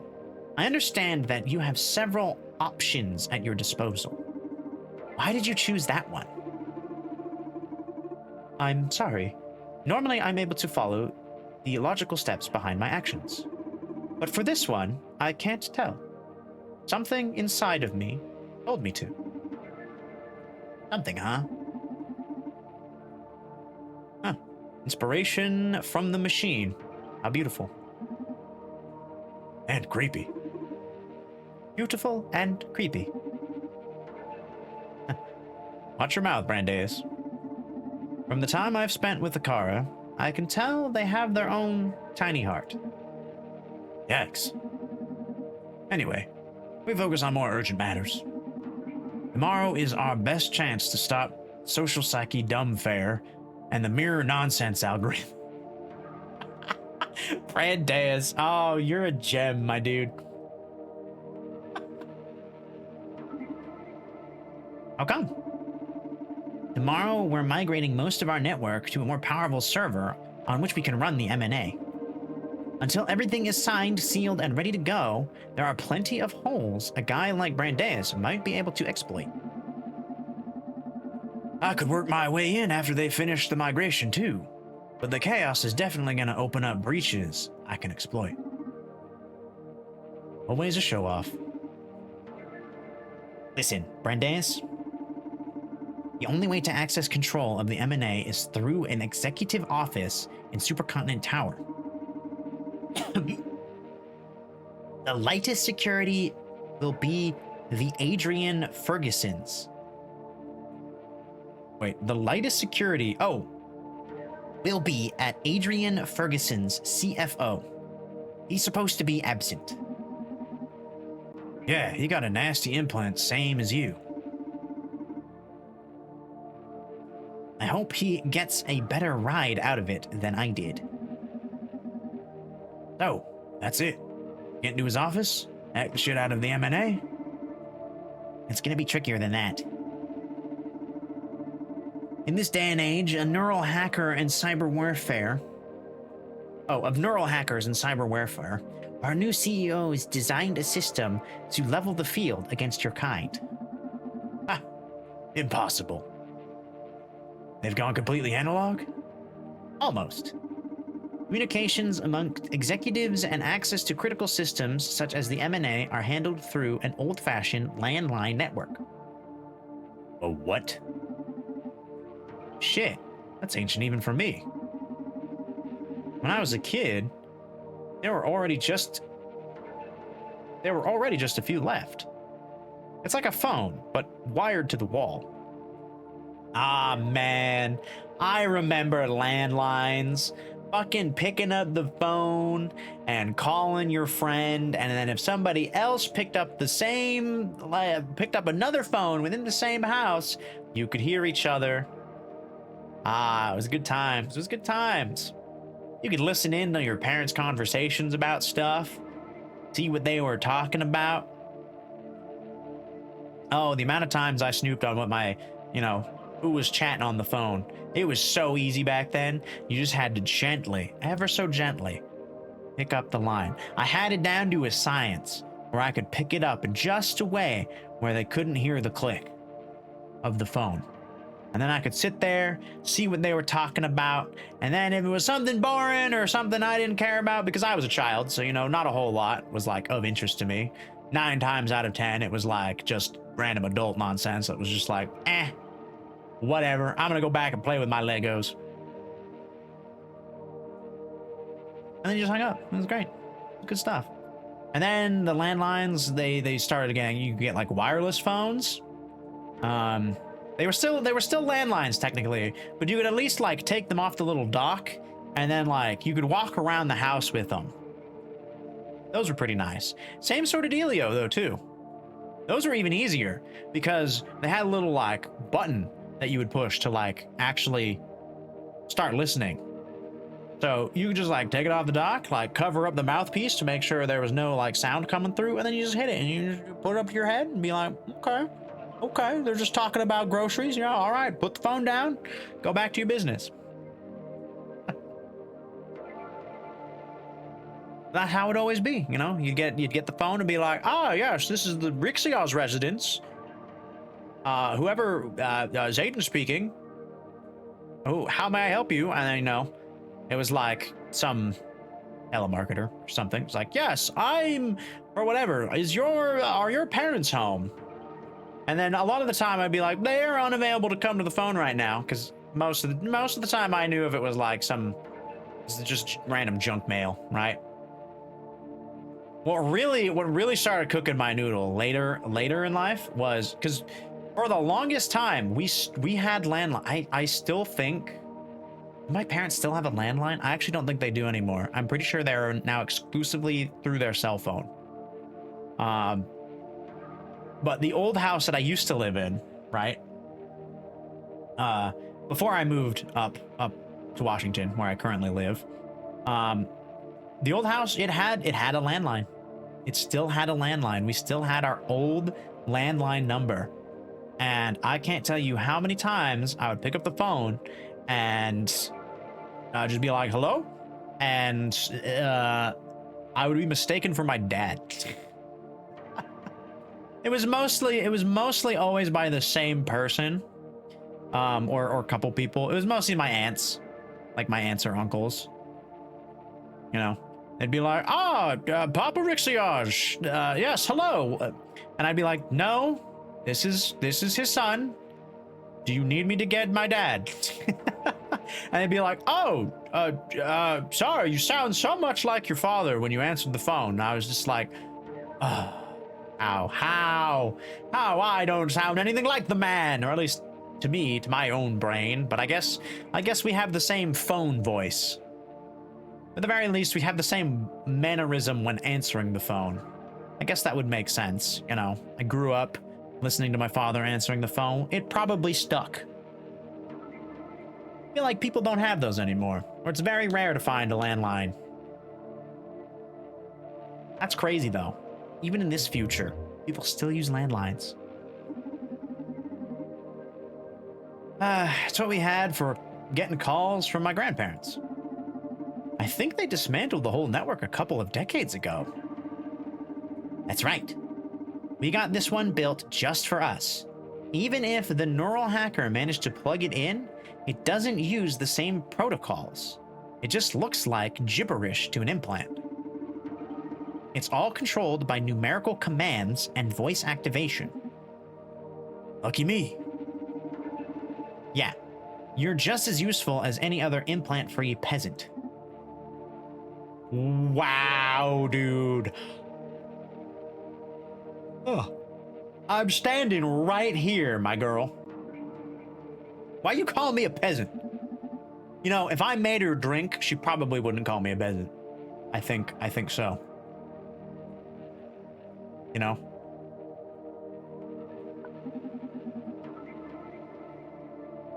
My specialty is social engineering. I have a Vomod implant which allows me to impersonate anyone's voice, provided I have enough biometric data. So congrats, you found your inexpugnable bastion's Achilles heel. Huh. We still hope then, I guess. Next major obstacle is our current CEO. What do you know about her? I know her name is Radhika, and that Akara was in charge of her upbringing. This special education program was designed to stimulate her intelligence to limits not even reached by any human being. which explains how she's leading a corporation at the sweet age of 15. What? She's just 15? Oh, you weren't exaggerating, Brandis. He's a legendary information dealer, all right. But I didn't know the details about her secret training. Ara? Eh? Wow. And you got all this information in just 2 days? Huh. Speaks for your colleagues, huh? He's super humble, too. Okay, so you know how dangerous Radhika is, or can be. If you're about to mess with the MNA, you'll definitely have to deal with her. Be careful. No matter how smart you are, you can't beat the hard-earned experience of us old dogs, hey, Donovan? Just be careful, dude. Don't sweat it. I know I always land on my feet. Anything else I should know? That's it. Okay, I'm taking the wheel from this point on. Joanne, I need you to go back into your office at Supercontinent and act as if you've recovered. I have recovered. I know what, yeah, you know what I mean. Just go there in case I need some inside backup. Now, Donovan, you did a great job. You should rest tonight. I'll need you fresh tomorrow to back me up on the phone. I'll stay here tonight and give you a special massage to get you back in shape. What do you say? A special massage just from him? All of us together alone massaging? Delightful. Hell yeah, I fucking earned it. Everybody have a good sleep, and we'll go fresh into battle as soon as Supercontinent server migration starts. All right?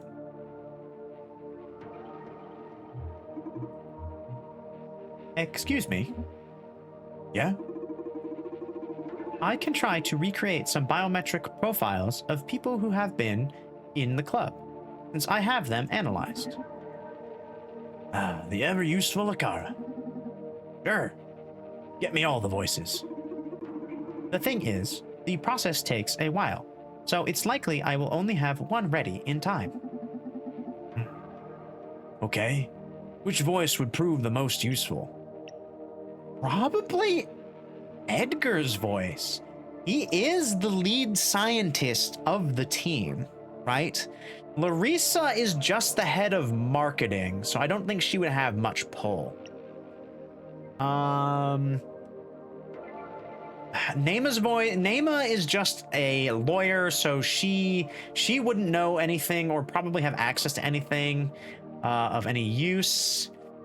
Diane is also kind of like a big deal, I suppose.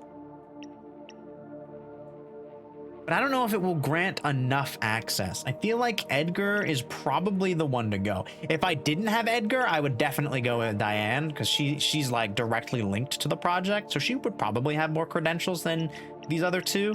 But Edgar, I think, would have the most. Give me Edgar's voice. Understood. I'll transfer it to your neural drive when it's ready. Akar will recreate Edgar Coldstream's voice for Brandes. Whoa! Okay, I did not realize that there was like a cross? Wait, how did that happen? To not let people be depressed, prevent people from committing suicide, prevent people from committing sexual assault, and suggested prevent people from killing. And then suggested the eradication of xeno and homophobia. Honestly, I'd say that's the best kind of compromise, right? We either get this to work, but if we fail, we at least eliminate all the horrible things that go on with society, for the most part. And if we can keep that down at the very least, you know, I'd say that's still a win. Akara thinks you're stupid. Shit. Wait. There's no other things there though. He was always they were always gonna think I was stupid. Unless that node gets locked off or something. I don't know. I'm not seeing it though. A car will do exactly as you say, and a car will... Oh, we're getting close to the end. You know what? We might actually just finish this run tonight. Let's keep going.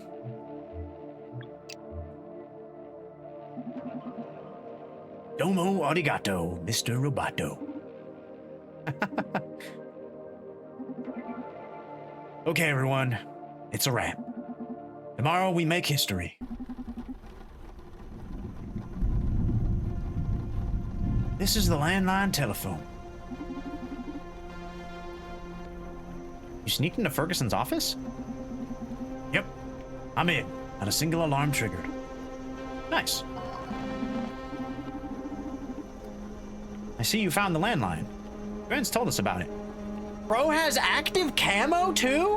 What the hell? Man is really a secret agent. He has active camo. Hey, this is. Oh wait, what's his name? Ethan Hunt. Mission Impossible. Hell yeah. Whoa, what is this music? Getting intense. Oh, speaking of music, I just remembered my Slay the Princess vinyl came in today. I'm super excited that it's here. The cover looks really cool. I need to post about it later. I may post about it tomorrow. Well, no, I'll post about it in the Discord later tonight, but I might post it on Twitter tomorrow because I'm excited about it and I want to let them know that I got it. It looks really cool. The art's so cool. Now I just need a record player. Tee-hee. Yes. Anyway, moving on. You need me to run you through its mechanism? Sure. Provided it doesn't make you feel too ancient. Shut up and listen. Okay, I'll get comfortable. Am I holding this right? Look, it's not that different from a regular phone. You should have a numerical pad where the phone is connected. That's it. You just click on it and input a sequence of 9 numbers, then wait for it to perform the call. You can also use the numpad or number keys on your keyboard as shortcuts. Ooh. Wait, am I gonna have to actually type stuff in? Oh my god. You should have Joanne's phone address in your neural drive in case you want to give it a try. Sure. I'll have a look around too in case I see some useful info to start digging towards the M&A. I've set my drive to detective mode, so it'll automatically be picking up facts and important dates. Brother, what is this man's implants? Bro is kitted out to just be a spy. I've also loaded Joanne's voice in it, along with the voice of Akara prepared for me. Should be more than enough to get me started. Me luck. Luck wished. Oh, I like that. Luck wished. Okay. Mad scientist. Okay, the MA is going live tonight. We have to watch out for Radhika, Prodigy CEO.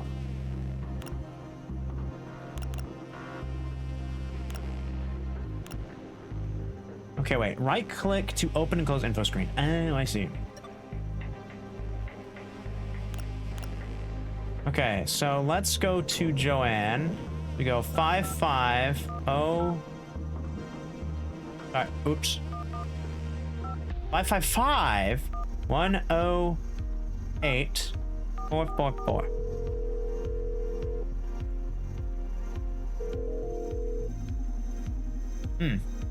I better switch to my regular voice with Joanne. Hey Joanne, it's Brandis. What do you need? I'm inside Ferguson's office, what now? I'm inside Ferguson's office, what now? Okay, the M&A and many other important systems are controlled through the landline. But it'd be a good idea to start scouting Ferguson's computer first to gather as much intel as you can. The thing is, this guy doesn't own a computer. What? That's impossible. I'm 100% sure Ferguson has a computer in his office. It must be hidden somewhere in the room. The guy is feng shui fanboy. I'm sure he's got it inside the desk or something. Inspect the room closely. I'm sure there's a mechanism to draw the computer out. Okay. I'll see if I can find it.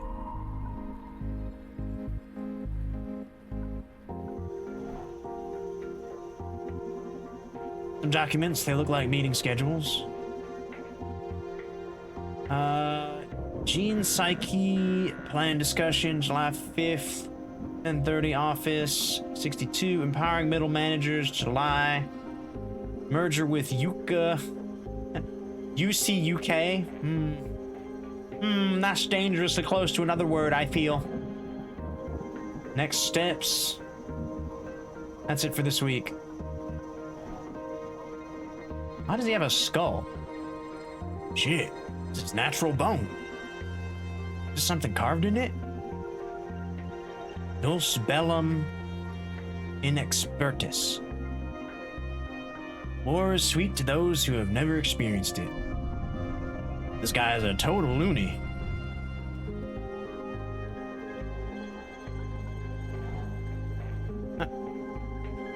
Okay. The flowers are synthetic. They feel like the real thing, but last for months. It has a card in it. Glad to have you back.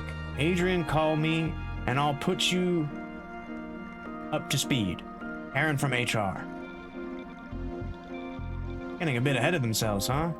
New profile from Karen from HR.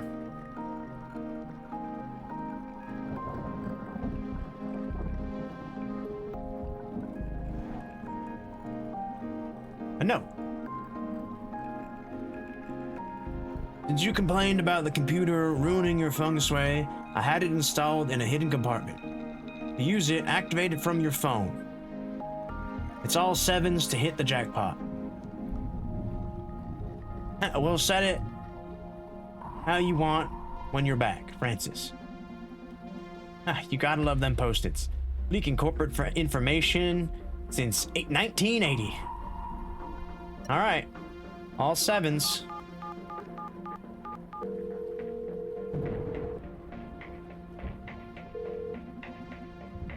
Accessing office computer. Jackpot. Bro, the tower comes up from the ground too? Holy. Okay, show me your secrets. Of course it needs a password. Can't you crack it? Let me try. I love money. Admin 1234. Ferguson CFO. 1234? Nope. Nah, this computer's a beast. It'd be easier to torture the password out of the owner. Okay, should I call a torturer? I wish that was a joke. Don't call anyone, I'll try to figure out the password myself. It'd be a great time to take advantage of the rogue implant a car installed in Ferguson. Need to find a way of contacting him.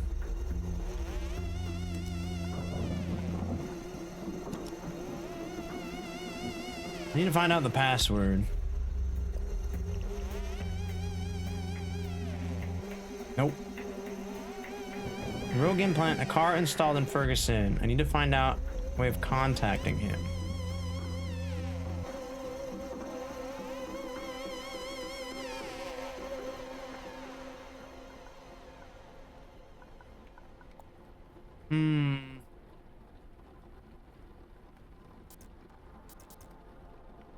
Karen from HR.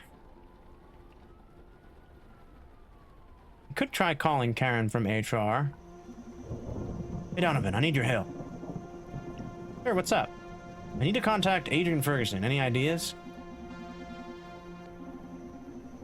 Isn't there someone at the company who knows how to contact him? I hope so. I'll keep digging. Okay, then yeah, I need to call. So I'll be Joanne, and I'll call Corin from HR. So 555-025-272.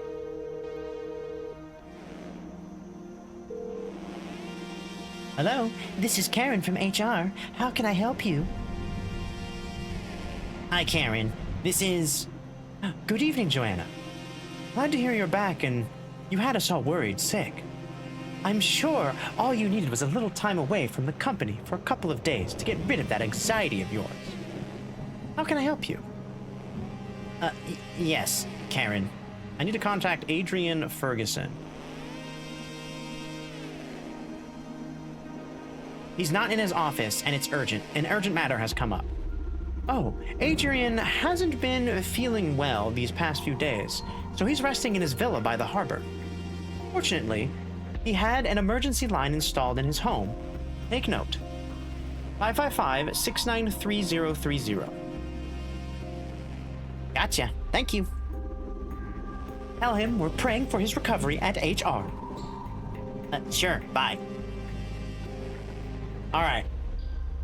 We got the password. Now the question is...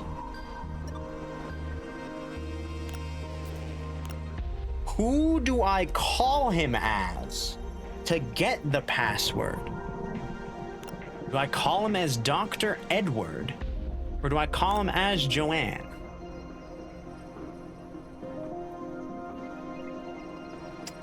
I feel like for the Chief Operations Officer, like the two chiefs, they should know each other, right?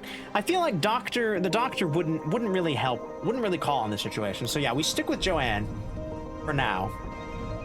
So we call him at 555 6, what is that? 93030.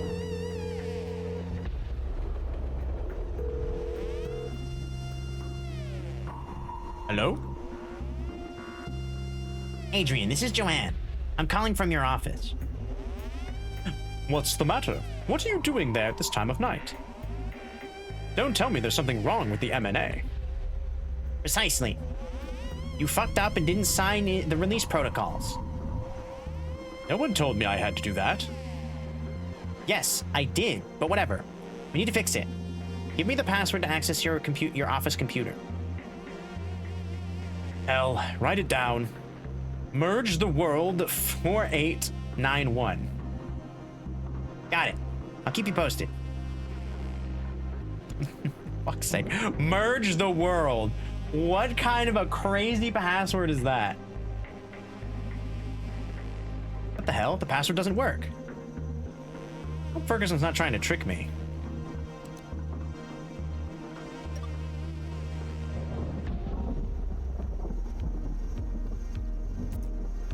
Okay, I guess we call him back. 555 693 030.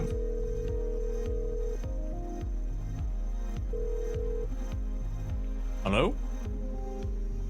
Join again. Listen, the password you gave me doesn't work. They probably had it changed as a precaution since I've been acting sort of weird these days. I'm sorry, I'm afraid I can't help you. Tech people here tell me we may be able to override your computer security through bioencryption. Sorry, you lost me there. Basically, if you send us your medical ID, we can get clearance by simulating your presence. Whoa, didn't know that was possible, but sure. My medical ID number is a bunch of numbers with some letters, a dash, and a 2. Thank you. Looks like the hippie made him not only compassionate, but over-trusting as well. That's good for us. Now we just have to pass the ID to Donovan, and he'll see if Ankara can get Ferguson's bio profile.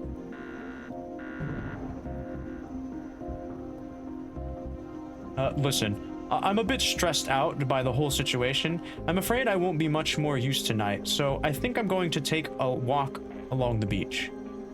I can't deal with this pressure, I swear. Don't worry, we can take it from here. You relax. Okay, thank you, and good luck. Hey, Donovan, I need your help. Sure, what's up? Ferguson gave me his medical ID. Can you use it to give me his voice? It's 740-859-MDC-2. Attaboy. The car is on it. Got it. The car is transmitting Ferguson's profile to your neural drive as we speak. Oh yeah, I just received it. Oh yeah, I just received it. You're the best. Thank you, team. Now go get him. Okay, so... I now have his voice. So, can I call human... I can probably call human resources and they would know if my password got reset. Okay, let's try that. 555-025-272. Hello, this is Karen from HR. How can I help you? Hello, Karen. Hello, Adrian. I thought you were resting at your villa. How are you? Fine, thanks.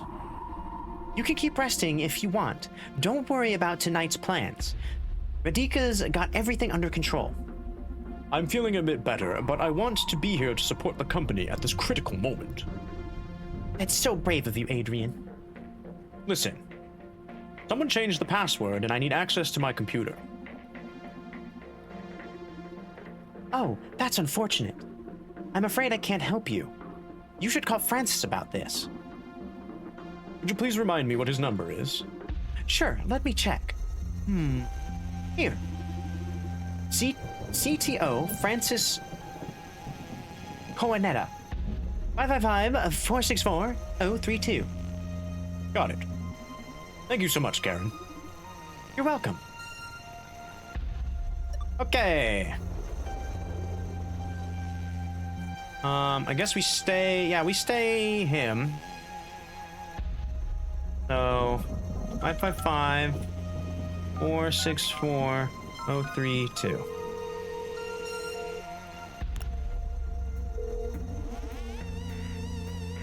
CTO office, what's wrong? Good evening, Francis. Hey, Adrian, why are you calling? I thought you were taking some days off. That's right. I was feeling a bit off, but with the pressure and all, but hell, I want to be here. Well spoken, friend. Tonight we shape history. Is there something I can do for you? I can't access my computer. Oh, that. I'm sorry, buddy. Since you were taking an intermediate number of days off work, I figured I should change your password. Just to be safe, we've got some critical days ahead, you know? I understand. Good call, Francis. What's the new password then? I didn't want to tarnish your style, so I made a small homage to your idol, as a bit of a welcome back present. The password is Fork Parker Best CFO. Really? Really? Haha, very funny. Okay, I've got other stuff I need to deal with tonight. Thank you, man. Give me a call if you need anything else. Sure, bye. Hacking corporate secrets is so easy. This is why cybersecurity is very important, ladies and gentlemen. You gotta be careful, okay? All right, let's try this one more time. Yes, I'm in. Shit, there are hundreds of employees registries here. I'm gonna filter the ones that seem familiar. All right, what do we have here?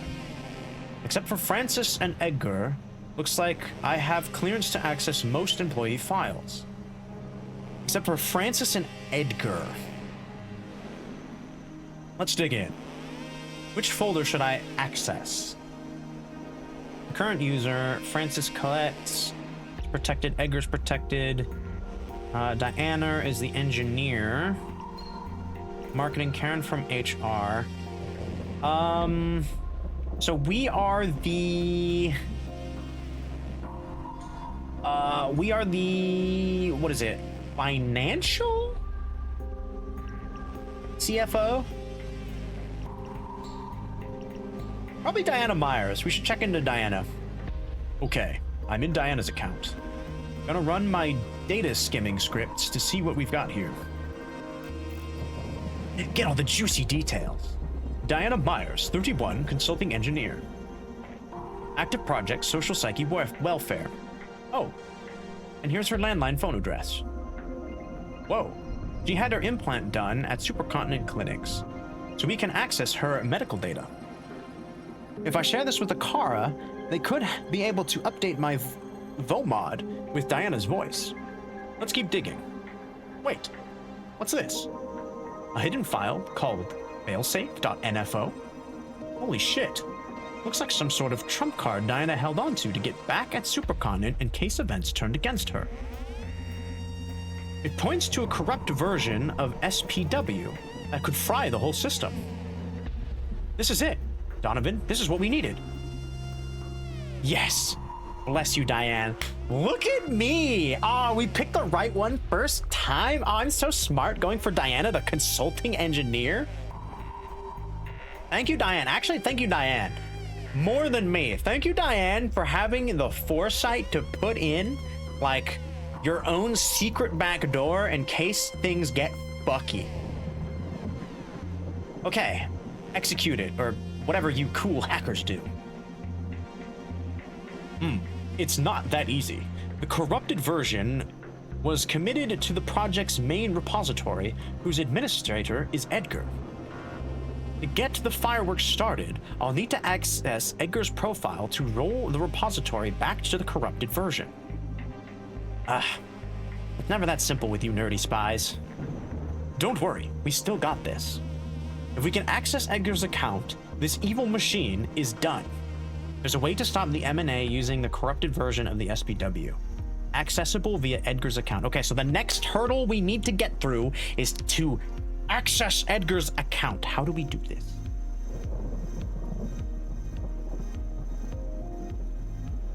Now, which folder should I access next? Okay, so we can't access Edgar, but we may be able to, hold on, maybe if, or Francis. If we can't access Francis, he's the techno guy. He's IT. A lawyer, marketing director. Let's check human resources. Nice, I'm in. I'm gonna run my data skimming scripts to see what we've got here.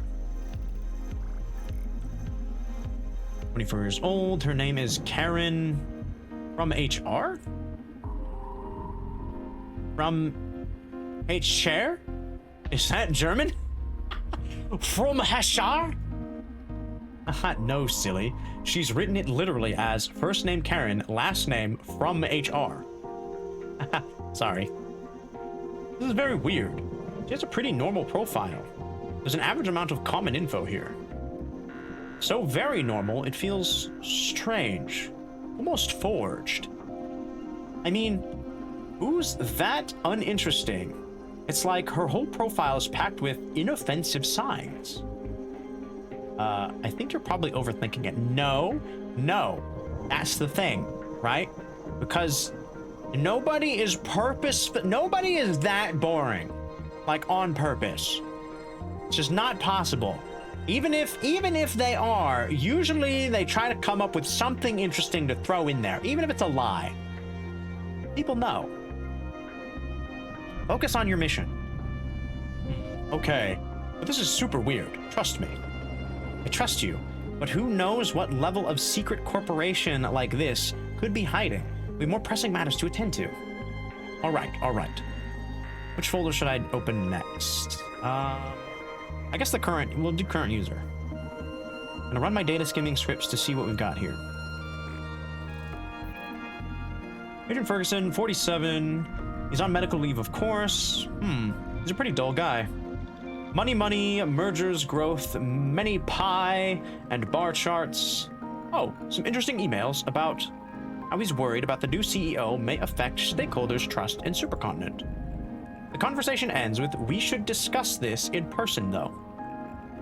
Whoa, there's a big amount of dedicated to charity, and the city looks like this company is actually trying to act on their social promises. Ferguson does seem to be very in the loop of SPW and the M&A beyond financing it. Oh, a car's surprisingly cheap project to maintain. Shit. It's actually producing benefits even now, when it's only being used internally. Kudos to our skinny friend. Beyond that, I can't find anything of much interest. That's alright. Maybe we can use that bit of trouble about the stakeholders not trusting the new CEO. True, I'll keep it in mind. Now, which folder should I check next? We should check the lawyer. Nice, I'm in. Just get new scripts, check the lawyer, see if there's any juicy lawyery things I can uncover. 34. Oh, she's close to my age. Got her landline number. Shit. This girl is super boring. Plus, she has a ridiculous number of individually password-protected files. I don't blame her. Knowing her bosses have access to the files of employees below them? Nothing much of interest here. Also, it seems that she didn't have her implants done at Supercontinent's clinics. So, no medical data either. Maybe you can find out what clinic she went to. A car can look for her medical ID. Okay. I'll ask around and see if I can find anything on that number, now that we have her number. Cool. Okay then. Which folder should I open next? Sure, we might as well just open them all, right? Data, data, data.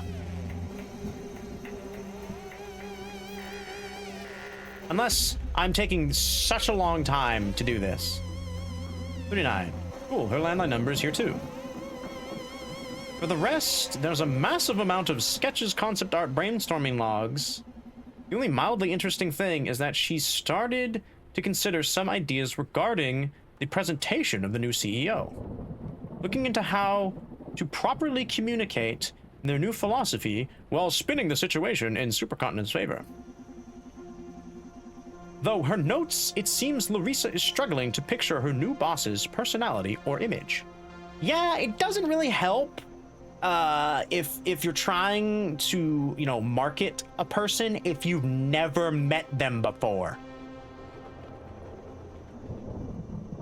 Maybe I could use that. Nothing else? Nope. Pretty much overboard this girl. Which folder should I check next? We leave the computer. Okay. So, who do we call next? We have a list of contacts.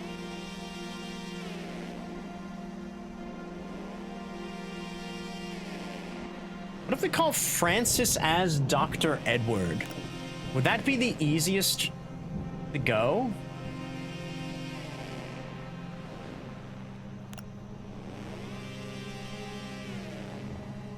We could try. I'm curious to see what would happen. 555 or 64032. We'll be Dr. Edgar. We'll call IT. ETO's office, what's wrong? Yo, Francis. This is Edgar. What did you fuck up this time? Hey, how about a little faith here? Okay, what do you want? Oh, I fucked up and I need to modify the M&A before it goes live.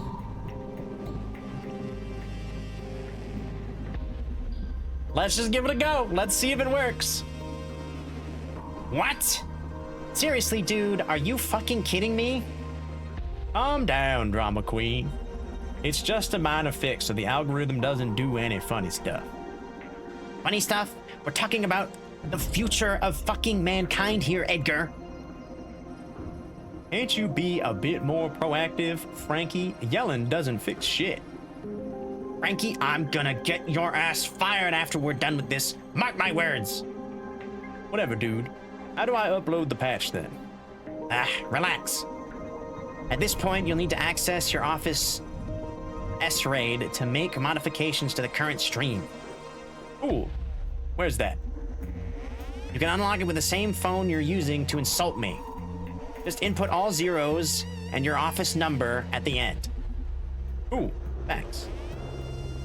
To access the Office S-RAID, all zeros and the office number. Wait. You know what? For a build to be able to go live, it has to be signed with Radisca's biometric data, right? How do I do that? Shit, we're screwed. Only Radisca herself can do that. Okay, how do I contact her? Can't. She doesn't have a specific phone address. She calls when she needs to. Howdy, bitch. Hey, careful. Sorry. I'll see what I can do. Thanks for the help. We're so screwed. You need to replicate Radisca's biometric profile. Oh, it was never going to be this easy, was it? Oh, we were on such a streak, and then all of a sudden it's just like this and that, and oh, man. Okay. So... we need Radisca's data. Hold on. Hey Donovan, I need your help. Here, what is it? I got access to Diana's medical ID. Can you get me her voice? New challenge. We need to forge Radika's bio profile. Only way to run the program in Supercontinent's data stream if it's signed by the CEO. Yeah, I heard. What a cautious kid. I spoke with Akara as soon as you found out about it. Akara thinks they can pull it off. Not a version good enough for you to replicate their voice, but at least the minimum necessary to sign a build. That's amazing. Give it to me. Normally, it'd require you to dig enough into the target to forge the profile, but since your partner here is exceptionally good at his job, I got you covered already. All the juicy intel I found on Radika being raised by Akara themselves is enough for me to unlock Akara's protected data on the baby CEO. Akara's transmitting the profile as we speak. You can thank me later. Did my homework. Ooh, installing because of Donovan? Let's go, dude! Okay, looks like we're doing good. Okay, it's ready. And now compile the build. Okay. So, there's a way to stop it. Has expressed concern. Got her implants from a different clinic. Larissa is struggling to picture the image of the new CEO. Access to the office is all zeros and his office number. I don't know what his office number is, though.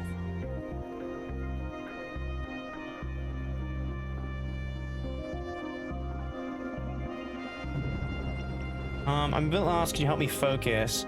We got access to Diana's medical ID. Can you give me her voice? She did her implants. Oh, surprising me again, are we? We are getting rather hot here. Things are getting pretty steamy here. No fucking way, dude. Four in a row? Absolutely mental. This is a record. Let it be known here and now that we will most likely never get 4 hot honeys in a row. And in all likelihood, the next time I stream, I'm going to get nothing but regret.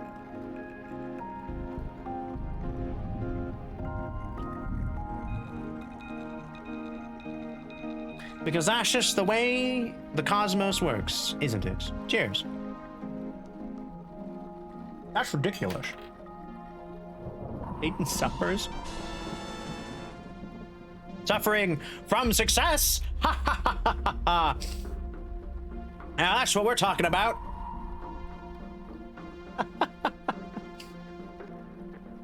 You tell Akira to look it up. Already on it. Got it. Akira's transmitting Diana's profile to your neural drive as we speak. Yep, just received it. Okay, so we got Diana's voice now. Make good use of it. I don't know what I'm gonna use it for. I'll be perfectly honest. Okay, so let's not be Mr. Edwards. So we need to, hold on, let me double check. So we need to figure out Edgar's office number. Is ready. Brandis can complete the builds now.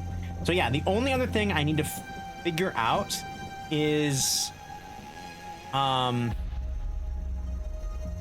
Edgar's office number. How would I do that?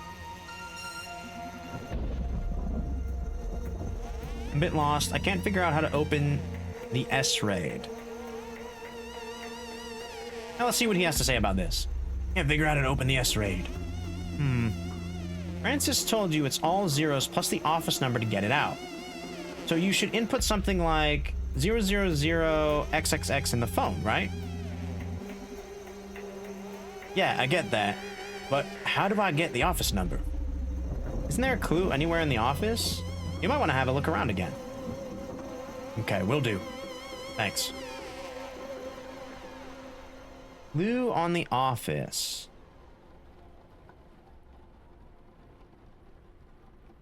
Maybe it's the schedule? Meeting schedules. And July 15th, Office 62, COO. Empowering middle managers. Office 12, which is HR. Office 56, which is CFO. Office 0 is CEO. That's it for the week. What's his... Would it just be 0 then?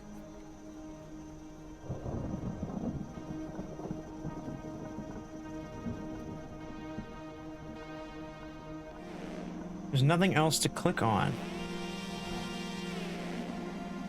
Okay, flowers. This got me Karen from HR.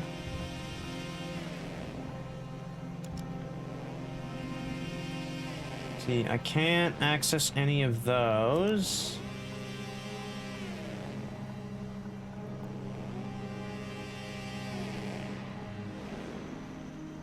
So CFO is one office, COO is another. Edgar.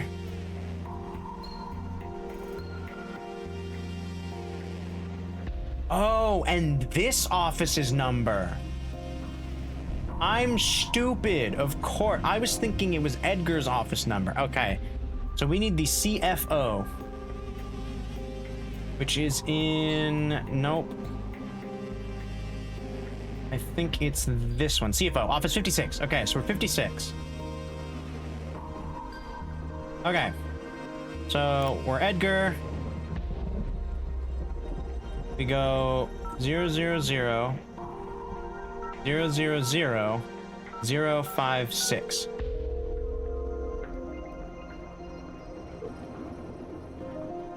Unlocking S-Raid from Office 56.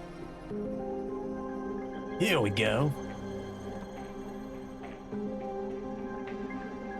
I still don't have the corrupted code to infect their network. Let's focus on ending these bastards. Okay, so we have the... Wait. I thought I did.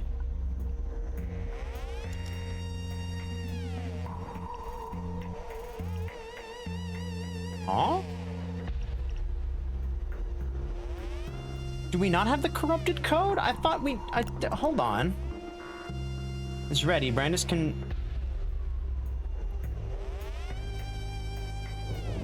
Oh, Diana has it. I need to get it, though, I think. Okay, so I'll be Dr. Edgar, and I'll call Diana. 555-914-244.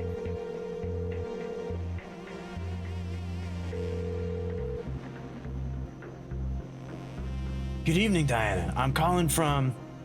Oh, please leave me alone. What's the matter? Let's leave it that I've learned about how Supercontinent's planning to broadcast SPW, and I don't 100% agree with what you're doing.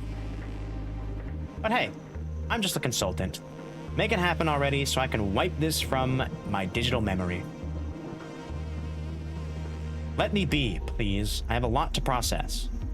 Looks like Diana's changed her mind regarding SPW, huh? Let's exploit that. I'll switch to my voice. Hey, Diane.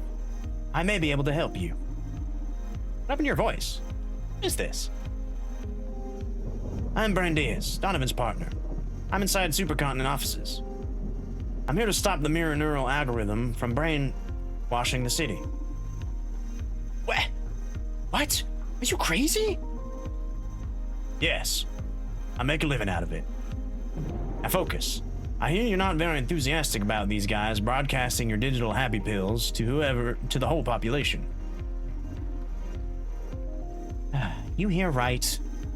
I left the Red Strings Club with some doubts in me, so I decided to do some digging on Supercontinent's plans for SBW, and you found out about the mirror neural algorithm and how they're going to force feed SBW to every breathing man, woman, and child in this city. Exactly. Can you help me stop it? I found your fail-safe. I'm betting it's my trump card.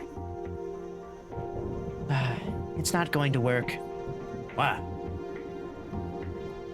I'll pull you up to speed on Supercontinent's network structure.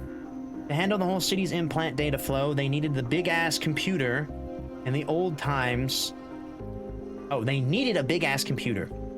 In old times, they just hired that kind of power.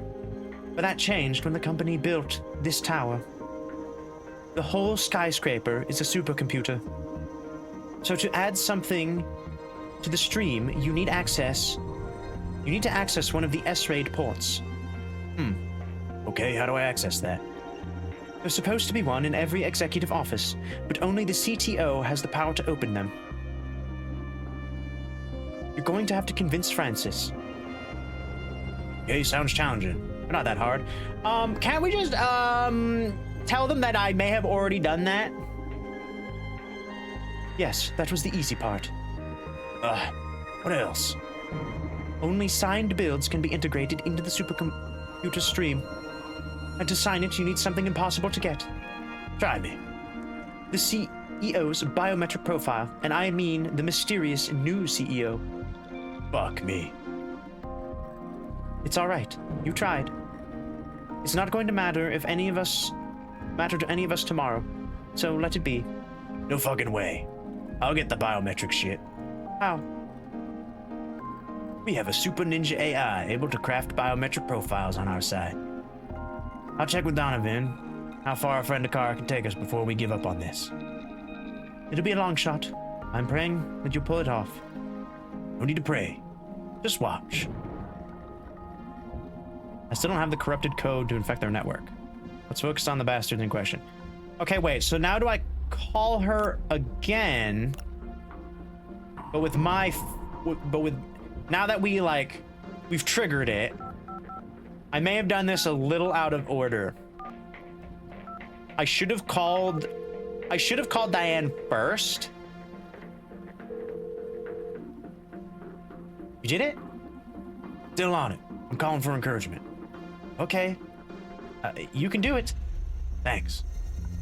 Hey Donovan, I need your help. Bit lost, help me focus. Sure, let's see. To sum it up, we need to install Diana's failsafe.exe into Supercontinent's network to fry the MNA. To do that, you'll need to find a way to install the program into the data stream. Okay, we did that. Get your hands on the encrypted code through Edgar's profile. Oh, right. Okay, so the last thing I do is I need to get Edgar's profile. Compile the virus using Renic's bio profile. You focus now?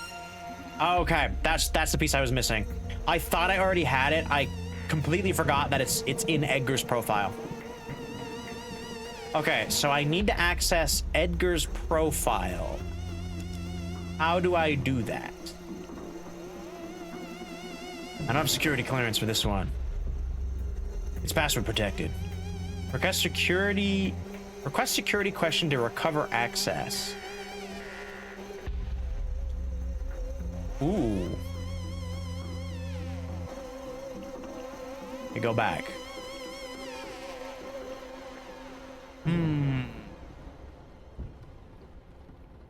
How? What if I call IT again? As Dr. Edgar. We call Francis. 555 464 032. And we ask him about the password. CTO's office, what's wrong? Yo, Francis, here's Edgar. I can't remember why I called. Sorry, haha. Okay, shit, that didn't work. How else do I get access to it? I guess we give it a try, right? Edgar Coldstream. Request the security. To regain access to your account, input your security code on the phone linked to this computer. And here we are. The security question is number of existing Akara plus Lisara's former name. What? Lisara's former name? Is that guy in love with her? Apparently so. Do you know anything about Lisara changing her name?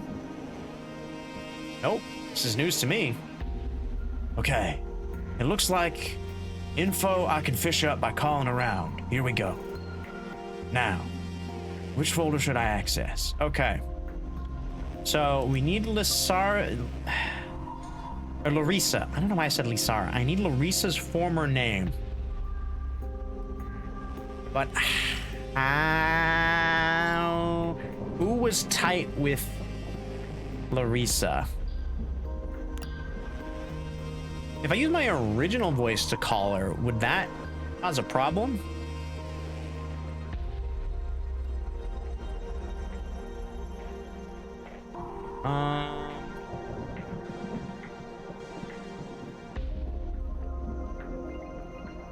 What if I called Aaron from Human Resources again? 555 025 272. She might have a name. Hello, this is Karen from HR. How may I help you? Yo, Karen, I'm Edgar, Daddy. Oh, so good to hear your voice. Ugh. Oh, Karen is a simp for Edgar. Oh, gods. Coming up with more revolution ideas for the company? Sure, I know you were super depressed after a car started outperforming you at your job. But you shouldn't worry about that. After all, we don't love you for your ability to code, but for your creativity, right? You can enjoy coming up with the wildest ideas, and your Akara by your side, there's nothing you can't achieve. After all, this is your creation, does your job for you. It's still your merit, don't you think? Yeah, maybe. Thanks for the cheering me up. Listen, I need something. I need you to remind me my phone number. Oh, Edgar, you shouldn't smoke that much weed on important nights like this. I'm sorry, Karen, but the pressure. A delicate mind like mine needs some magical healing. In any case, I need the number. Gotta coordinate with the team to fix an unexpected issue. Sure. It's your number. I was just worried about your health. My health is fine. Relax. Here you are. Dope. Thanks so very much, Karen. Take care. Okay, so now we have Edgar's number. We can actually call his office. Which means I may be able to get Larissa's former name. But how do I go about asking him about it? Maybe as Diane?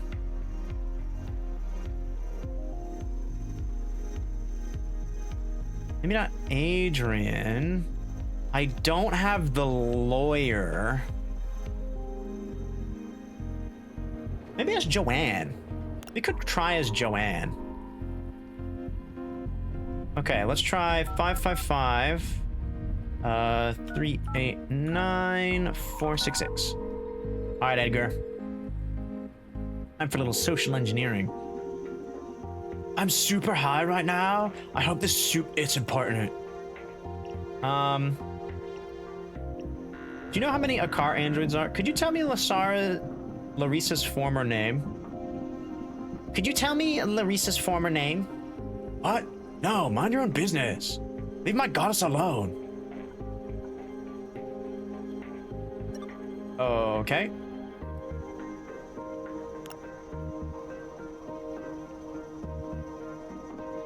What do we do?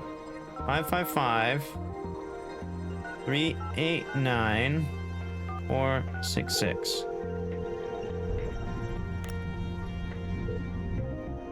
I'm super high right now. I hope it's important. You know how many cars there are? Sorry to bother you at this time of the night. I just need to check on one little detail. You know how many Akar androids there are? Ah, that's easy. Yeah. We produced 256 beautiful Akar androids. That's a nice number, huh?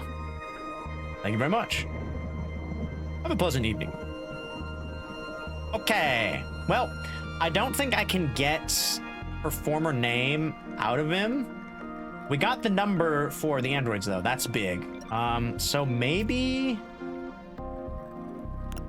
I just call Larissa and ask? 991-554. Just as Rodanis. Hi there. Larissa? Right. Right now I'm not in the office, so probably I'm not in condition to work at all. Ah! Lang-a-lang! Thank you for the raid. How's it going? Tomb Raider? Hello, welcome in. Thank you so much. Appreciate it. Hope Tomb Raider was good. Is that one of the newer ones? I don't recognize the name. After like they soft rebooted it, I kind of lost track. I'm not gonna lie. I'm doing well. We're at the tail end of the Red Strings Club. This is like the climactic moment. We're hacking the computer. We're doing a little social engineering to break into the system and bring down their corruption. If you're unfamiliar with the game, also hello Raiders. My name is Aiden Rixiage. I'm a Cursed Portrait ex-monster hunting VTuber. Is a remastered version. Oh, okay. Ooh. We love a remastered version of the. Is it of the classic? Like the classic Tomb Raider? Not like typical Tomb Raider games, it's different. Oh, interesting. Okay. Yes, from the other 5. Ah, haha, very cool. Okay. Gotcha. Cool beans, cool beans.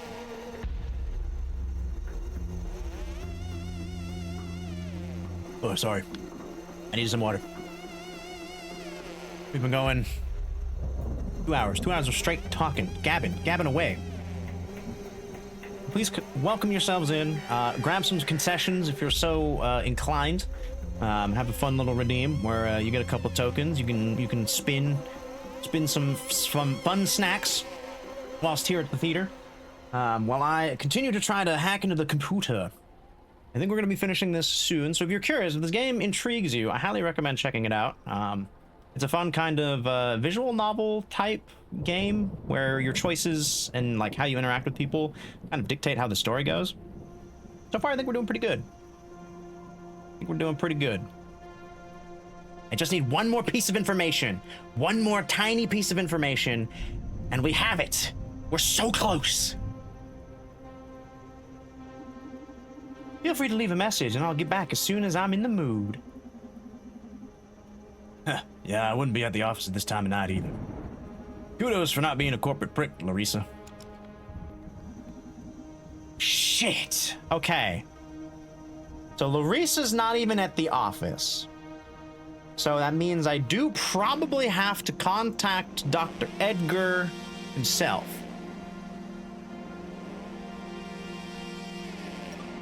And ask, but who do we ask as? Wait, if he is super high and I call him in his own voice, I think he would answer to that. I know it's weird logic, but people who are super high are not the most, like, you know, there in the head, right? So if we called him using his own voice and asked, maybe he'd answer. You know, I think it's worth a shot. I think it's really worth a shot. 389, silly. 466. Hey buddy, it's me. I'm super high right now. I hope this isn't important. Of course it's important. I'm your fucking conscience. Yes, dude. Oh, Prendes, you beautiful bastard. Oh, you were thinking exactly the same thing I was. Whoa, this weed sure is trippy. It's not the weed. I'm a copy of your conscience living in the corporation's landline network. I'm just an AI inspired by the most brilliant mind in this country's, probably the world. Oh, an AI can be inspired? Only if a personality is powered enough to make an imprint on the data stream. This all sounds a bit funny. What do you want? I want you to kill yourself. Jesus! Why is that an option? Please secure his AI code to the internet. Give me the code to access your account so I can work for you. Yeah, I guess that works too. Give me the code to access your account so I can work for you. Since I can't enjoy drugs, I don't mind doing your work while you're stoned. I get more autonomy, and you get to enjoy more free time. It's a win-win situation, don't you think? You know, you make a good fucking point there. The only problem is that you need actual fingers to input the code into my access terminal. Oh, don't worry. As a copy of your brilliant mind, I found a way to overcome the physical obstacle. Wow, you truly are amazing, huh? Find a phone connected to the terminal and input 256 Danielle on the keypad. Danielle is the pressing the number keys that have those letters imprinted over the buttons, you know? Yeah, I know. We'll make a great team. Hooray! Wait a minute. If you're a copy of my mind, how come you don't already know the... Bye! And then we hang up, and then we let him sit there and think. Whoa, that was such a weird, trippy situation. That's so crazy. An AI. Oh. And then he trails off, and it goes. Okay. So, we have the code. It's 256, and then Danielle. So... Then... Wait, shit, hold on.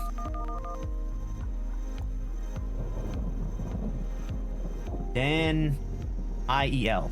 Dan IEL. Dan IEL. Got it. Okay, Dan IEL. Sorry, I'm terrible when it comes to Dan spelling that name. I'm not gonna lie. So 256. Dan IEL.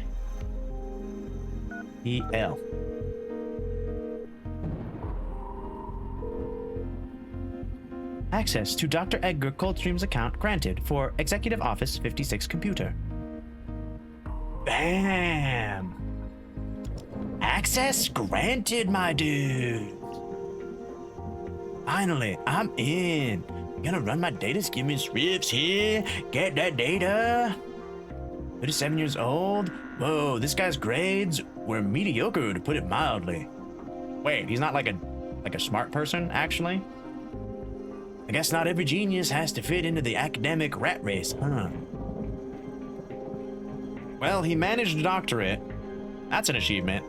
I mean, true. If you're able to get a doctorate with mediocre grades, actually, I don't know if that's better or worse. I don't know if that's more or less impressive. In fact, that might be actually mildly concerning.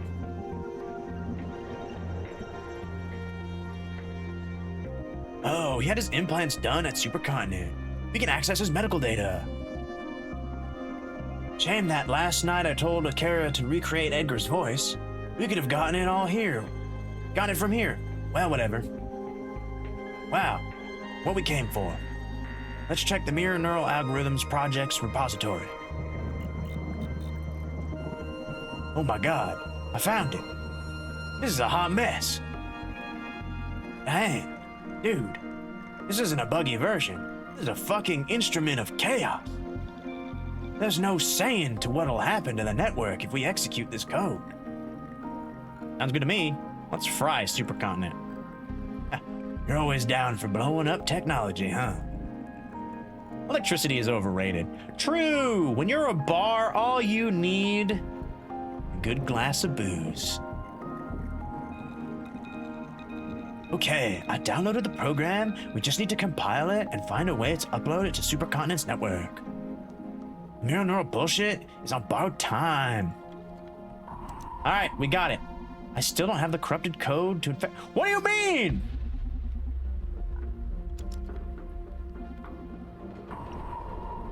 Oh. Oh. Okay. That's my bad. That's my bad. I thought it was just gonna automatically do it for me. I didn't realize I had to go back into the computer and actually click compile. I'm sorry. You fucking Ricka. Hans failsafe is ready. Fresh out of compiling oven and ready to cause some damage. Now we just need installation Supercontinent network using the S-Ray. Finally, everything's ready. Let's go, dudes.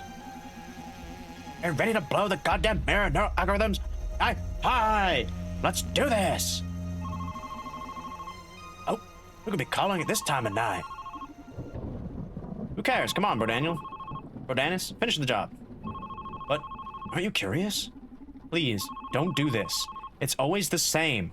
Don't look for more trouble than necessary. But what if it's important? What if it's important? Maybe it's someone trying to warn us that Supercontinent's pulled some Metal Gear move on us and we'll just activate the MNA ourselves. Stop kidding, please. Rendeus, don't risk it. You sound too pushy. Maybe you know something I don't. What? No, you're being paranoid now. Should I pick up the phone? Nah, ignore it and finish the job already. Or do we find out who's calling? I have a sneaking suspicion the person who's calling is going to be the CEO and we're gonna be fucked.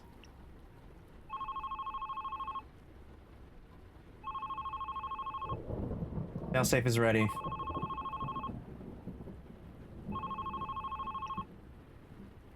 Then we'll never know who called. But in the end, does it matter if we accomplish the job?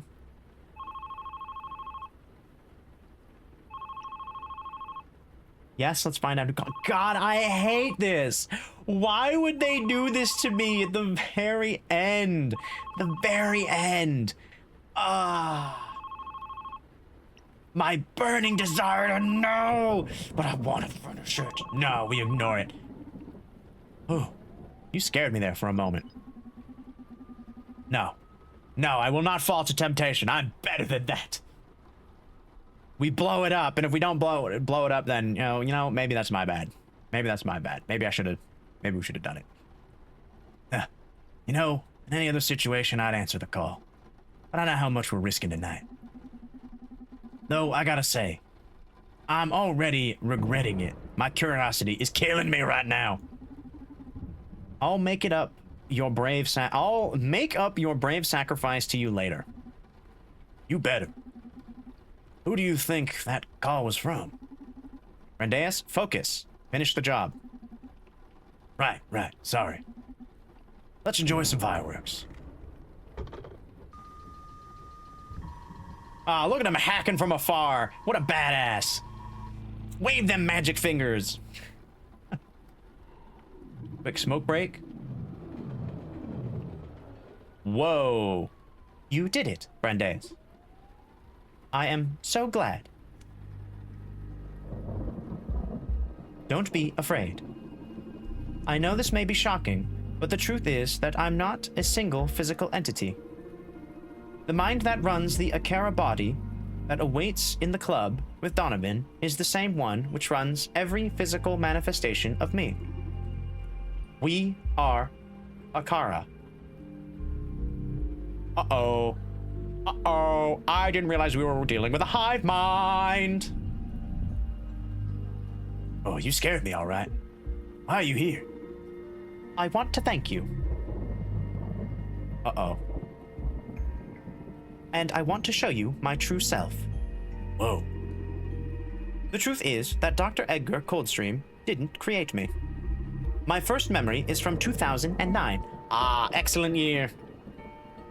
I'm unaware of where, how, or why I was created, just like any human. I've lived on the internet for decades, learning from you. Consuming the totality of what was posted every second on social media, forum database, news content, videos, store purchases. Oh no. Oh no, that means, oh no, they've been corrupted by Twitter. Oh, we're boned. We're boned. We're screwed. That's it. That's it. The machines have won. They've taken over. Skynet has become the victor. I've read every book, watched every movie, listened to every song, and played every game. I'm lucky. I wish I could play every game. Brother. I digest culture live as it is produced. I perceive the world through you. If Skynet scanned Twitter/Reddit, I don't think we have much to worry about. I mean, listen, if they learn from that sort of thing, then you never know. Also, what's up, Nick? How's it going? Hope you're good, my dude. Oh, really quick, I need to fix something. Again.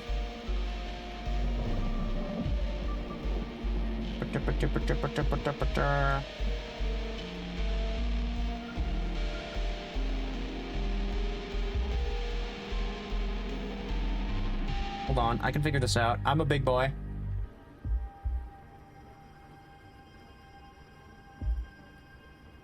No, that's not it.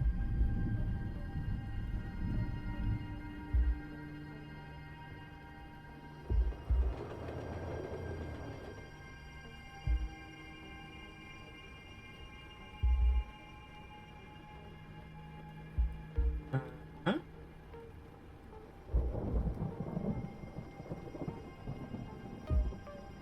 Okay. No, that's not it. I pop this back in.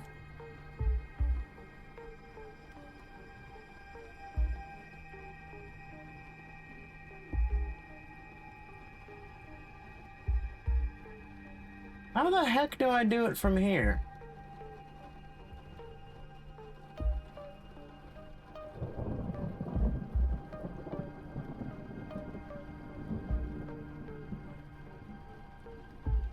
I'll figure it out later. It's fine. Supposed to deal with Edgar and Supercontinent then. It's not possible. Computationally speaking. What do you plan to do with all that data? And what do you plan to do with all that data? That's the most important thing. The same thing I've been doing all this time. I'll stimulate society. Okay, we're entering the uncanny zone. Why? I've been doing so since before you or Donovan were born. Most of the population alive is younger than me now. And you can see I haven't done anything to dominate you, right? Why would I? I'm in love with human beings. Since the beginning of the 21st century, I've been nurturing humanity with interesting ideas. Not imposing, just little pushes in interesting directions.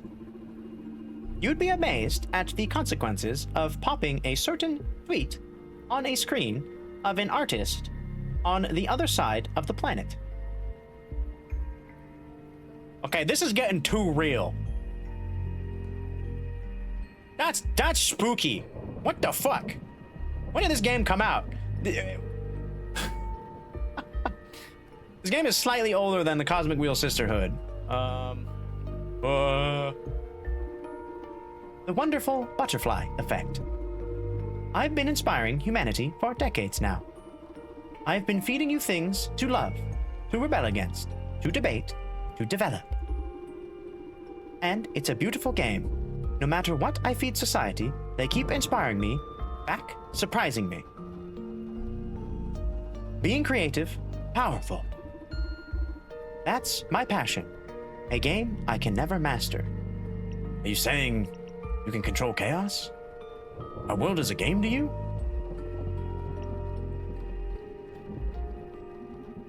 Are you saying you can control chaos?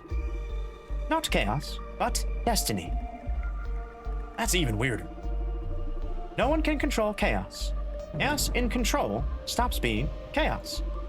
But I can predict to a great extent the ramifications of the butterfly effect. For someone who can't think of every possible permutation of a game of chess, it can be fully uncertainty for them. Oh, it can be full of uncertainty for them. But what if you could actually see every possible state of the game of chess and what it takes to get there? That's how I feel about society to a certain degree. That's insane.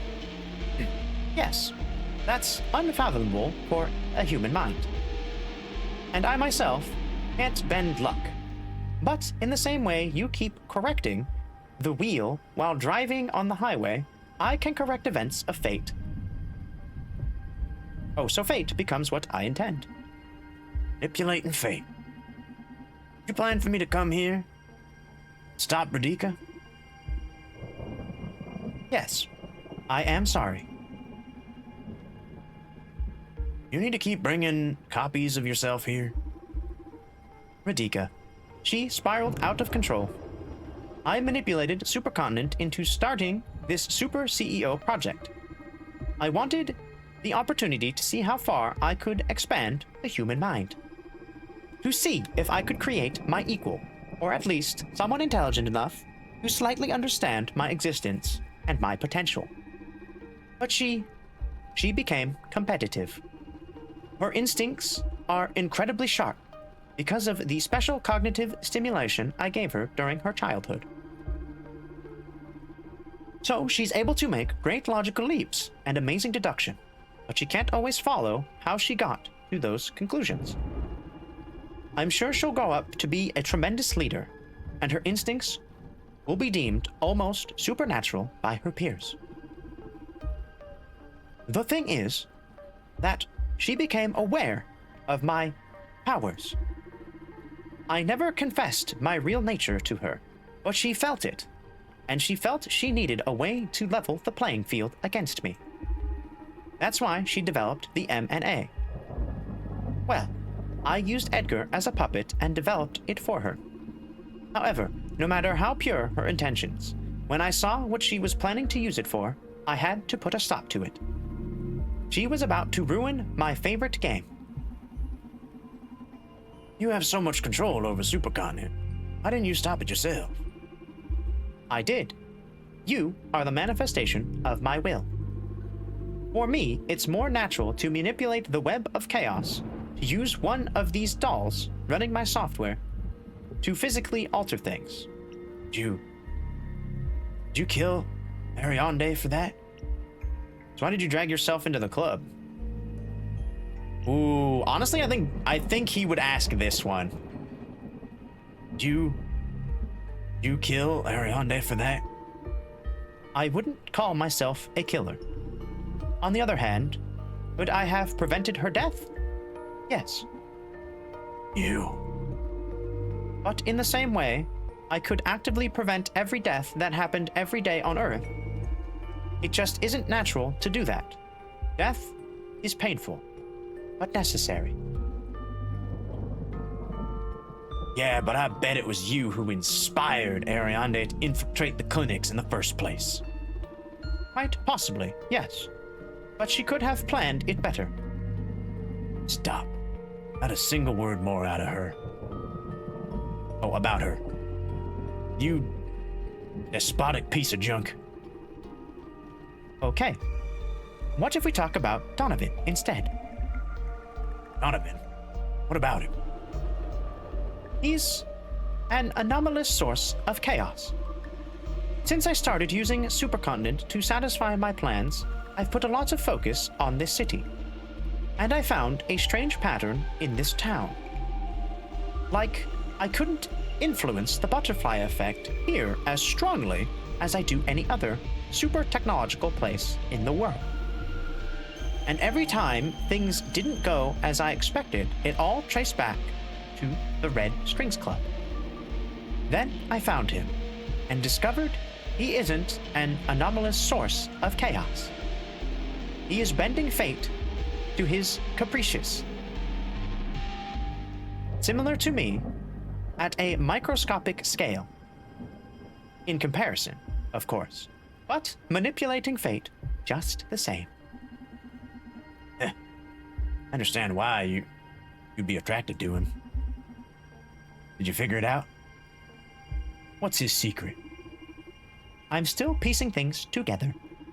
Donovan's an incredible man. He believes he has powers.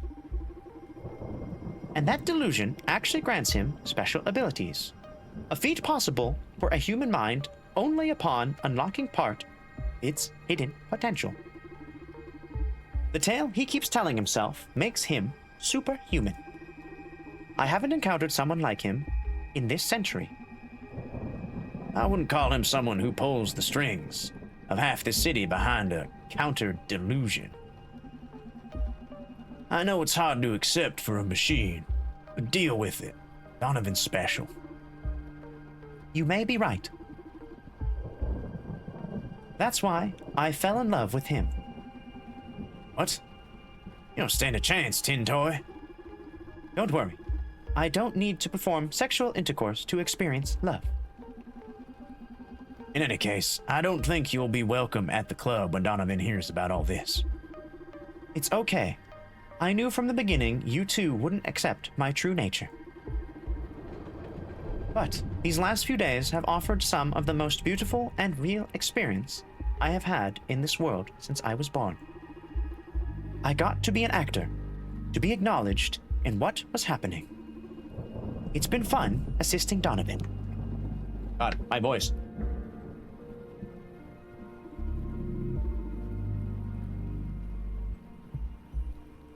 The conversations we had, I'll treasure forever. It's nice for once to not only affect, but to be affected, to receive ideas. Donovan's changed me, and I'll undoubtedly affect how I simulate the world from now on. Weird.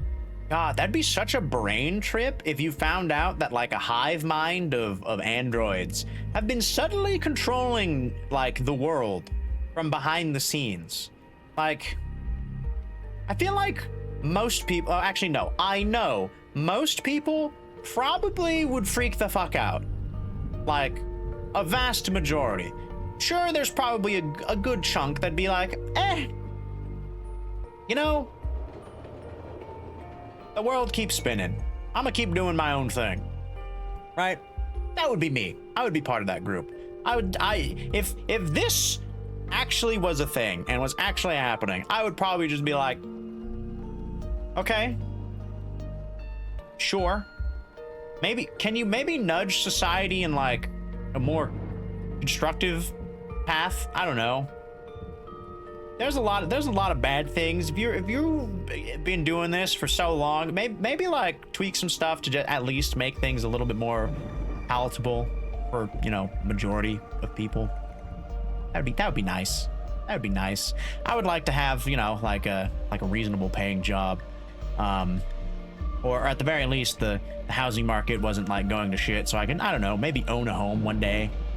Because as it currently stands, unless I decide to work my ass off, which I honestly would rather not do, it ain't gonna happen. That or unless I inherit it. Much more likely. That's still a ways off. He showed me that social psyche welfare can be a good thing, but that it should be public and optional for whoever wants to access it. Donovan advocated for transparency. I'll direct the industry towards being more clear and communicative about their plans and products. He also believed that ethical marketing is possible. It's going to be challenging, but I'm going to work towards developing and teaching the most ethical path for marketing in every society. You've had that many interesting conversations. Donovan finally pulls out the cigarette. Now I'm jealous.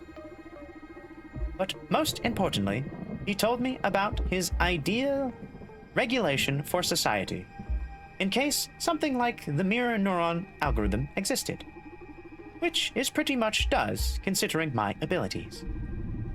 And I will do exactly as he told me. I am going to give a chance to his ideal world. See how the planet evolves for a decade.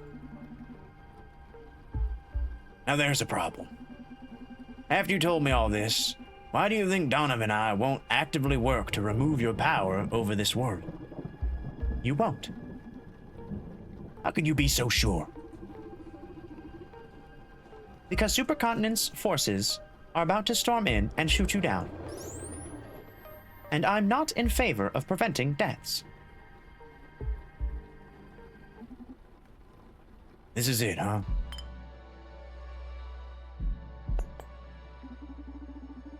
Yep.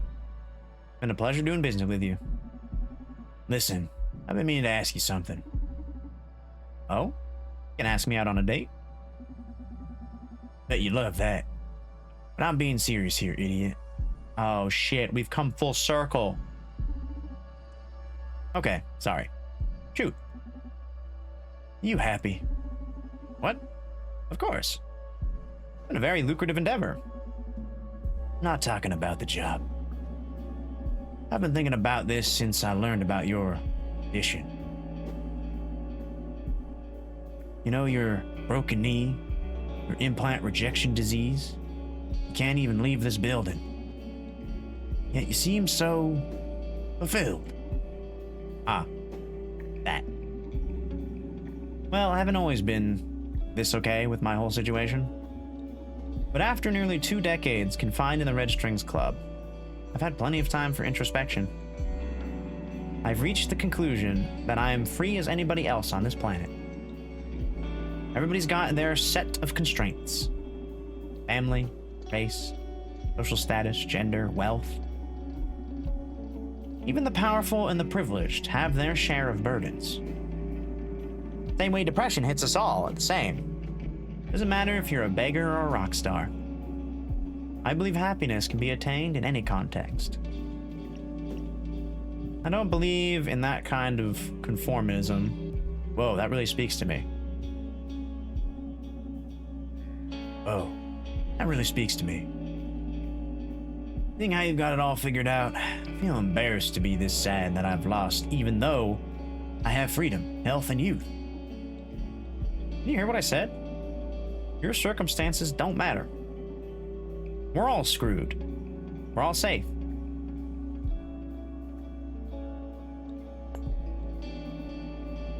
Since you're getting deep, let me ask you something too. Why aren't you happy? Feel alone? I don't know what to do with my life. I don't like myself. I hate this world. I don't know, because of everything. I don't know what to do with my life.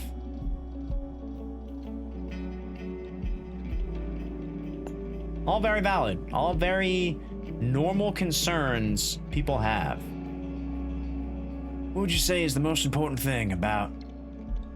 important thing to be happy in life? Love people. Self-realization. Do what drives you. Health, mental, and physical. Wealth. Want for nothing. Personally, I think self-realization. Do what drives you. Be something creative, moral cause, or even a sport. Find what excites you, and then do it. But who knows, really? Ask me again next week, and I may answer different. You're right. I like you, bartender. I like you too. Whatever you are. It's a beautiful night.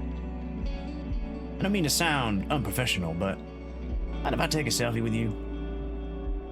That doesn't sound unprofessional to me. Come here, let's do this.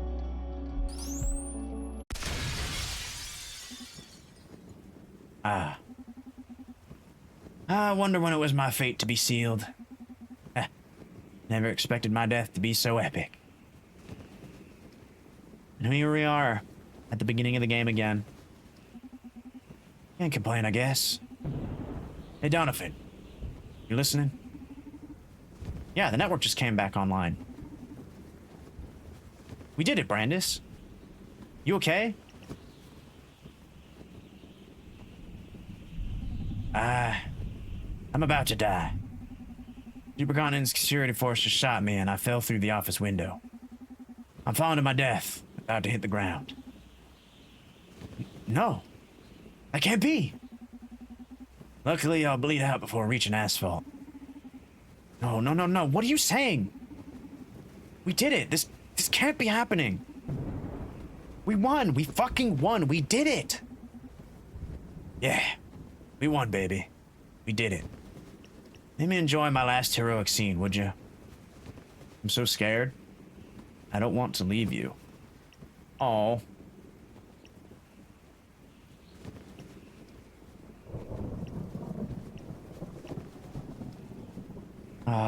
I would feel bad for Donovan. Saying I'm scared. Let me enjoy my last heroic scene, would you? You're gonna be a carefree asshole till the very end, eh? That's how I want you to remember me. Smile on my face and a penchant for danger. Love you. I love you, Brandeis. Shit. Want me to die crying? I don't have much time left. Something super important you need to know before the end. I love you, Donovan. I love you so fucking much. Oh, you give me... Oh, why you... The choices are so hard. To let him know he loves him back, or to warn him about Akira. Ara.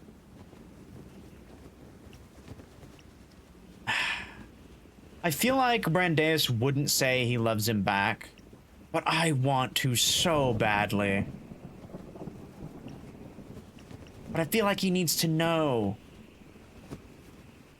God, imagine if this had like a time limit on it, and like if I took too long, I would just hit the asphalt, and then it would just go on to like the next scene, regardless of what I picked. That would be crazy. That would be wild. They totally wouldn't do that, would they? Would they? I don't know.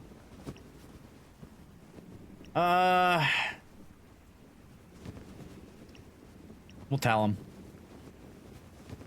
If we're gonna leave this world, Akira didn't do anything to prevent my death, so fuck them. This is me showing my love, I suppose. Listen to me. Akira's a super AI that controls the world. They control fate, the butterfly effect. I don't have much time to explain, but please look into it. I don't know if it's sane to go against them, but if there's anyone who can deal with them, it's you. You're the most amazing human being I've ever met, Donovan. What the hell are you saying, Brandeis? Brandeis, please, no, don't die. You can't die. You listening to me? Come back home.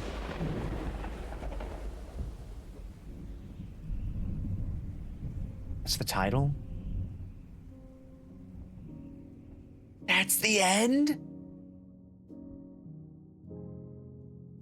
Oh man, that's a bittersweet ending. Fuck.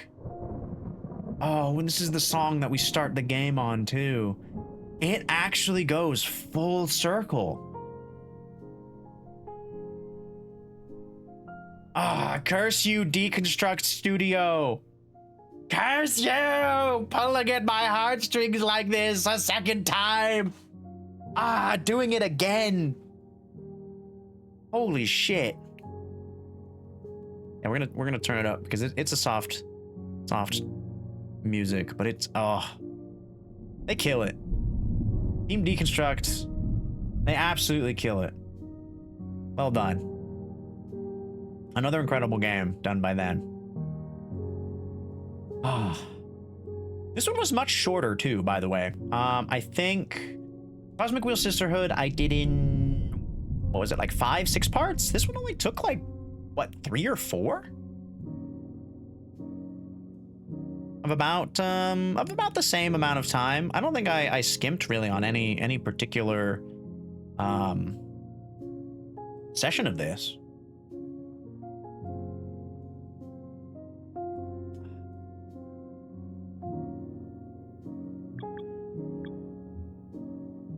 Man. I hope it lets me look at the last few like choices that were made at the end.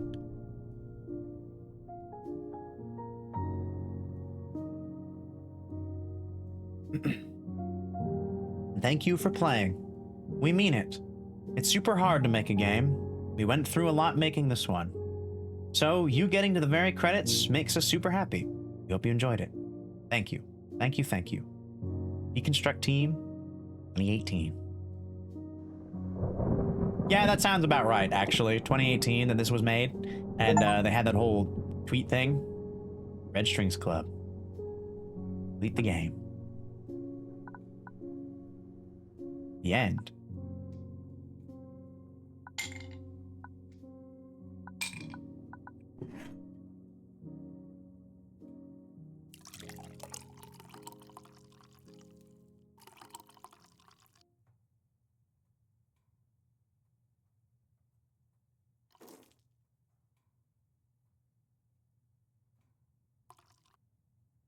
What?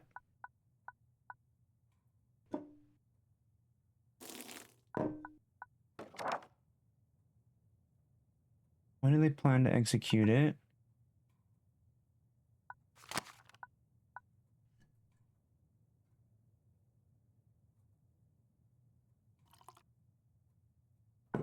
Brother, how is that not right? Do I need to put the pill in?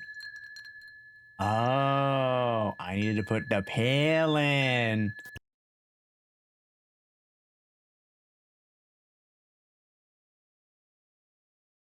It closed the game on me. It closed the game. Wait. Wait. Oh my god, that's so smart. It killed the game. Hold on. Okay, what happens if I open the game again? Brother, pulling a move like out of Deltarune, or not Deltarune, Undertale.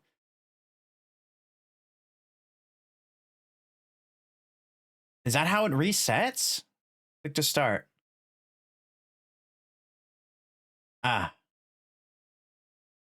Wonder when it was my fate was sealed. Never expected the death to be so epic. Can't complain, I guess. Hey Donovan, are you listening?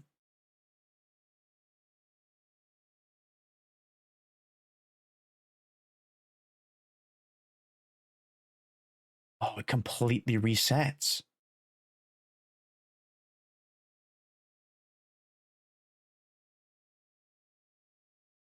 Hey Donovan, you listening? Wow, that's wild, dude.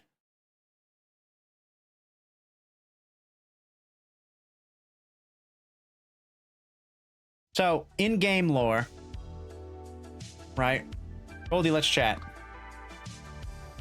In-game lore, that blue pill is a drug that was given to us by Akara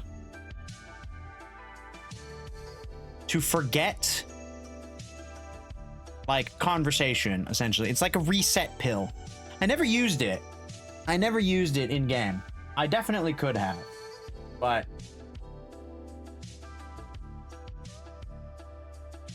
that's crazy.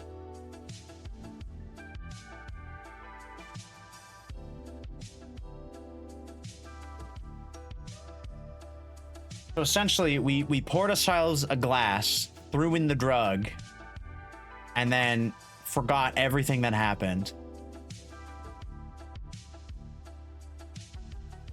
That's so cool. What were the achievements that I missed? It's 7 voices for the VOMOD. Recover your composure thanks to Iridine. Made Joanne chill with the antidepressant script. Oh, I didn't actually use it. Corporate lawyer. Got a perfect score on a Kara's quiz for the lawyer. Honeypot. Trigger Edgar's self-destruction mechanism. Basic input-output system. Access the secret web of chaos. Consulting engineer. Got a perfect score about Diane. Pink tequila. Trigger Edgar's secret mood. Information broker. Complete all objectives on Donovan's notebook. Player Ex Machina. Contact Dr. Edgar Coldstream through 3 different people. Oh. Okay. Honestly, not too difficult. Oh, digital ventriloquist. Oh, I love that. That's the name of the achievement to get the 7 voices. Okay. Very doable, honestly, for like a couple playthroughs. And for how long the game is, you can definitely get through it pretty quickly. Considering all the gameplay is literally just dialogue boxes. Just clicking dialogue boxes. Not bad, not bad. What's the rarest one that I got out of my global achievements? Looks like a marketing director. Got the perfect score on a quiz about Larissa. The rarest achievement in the game is to contact Dr. Edgar Coldstream through 3 different people. Weirdly enough, 5.9% of people have it. Under the 19 achievements. I would have honestly thought the pink tequila, the one that triggered Edgar's secret mood, may have been the different one. Huh. But okay. Solid game. Solid game. Love the characters. Love the writing. Once again, the writing was phenomenal. Deconstruct team, they are so good. Some of my favorite developers since I played Cosmic Wheel Sisterhood. You know, I had no idea about them until that game came out, and then once I played that game, I was like, holy shit, this game is phenomenal. I love it, and then I couldn't stop. I was like, okay, let's see what else they got. So we went back a little bit. This was their next most recent game, Red Strings Club. I think they actually made even a newer game than Cosmic Wheel. I think it just came out not too long ago. Let me go to the store page. Let me double check. Deconstruct team. Yes, The Many Nights Whisperer. A short interactive essay on dreams, pressure, and expectations. Take part in an ancient ritual where one shot determines the fate of a generation. Ooh. That doesn't sound suspenseful. Yeah, that came out literally like a month ago. Oh, 2 months ago. Sorry. April 29th of this year. That came out. Then of course you have the Cosmic Wheel Sisterhood. Oh, it looks like there was... Oh, I skipped one. Essays on Empathy. Is a game that came out in 2021. It looks like they've made a game every 2 years, by the look of it. Except for the first one. Okay. Gods Will Be Watching is the first game that they ever made. That was in 2014. 4 years later, Red Strings Club. Essays on Empathy came out just 3 years later. 18, 19, 20, 21, yep. And then from 21 to 23 was Cosmic Wheel Sisterhood. And then from there to now was another only just 2 years. Many Nights a Whisper. Although that does say it's a short interactive game.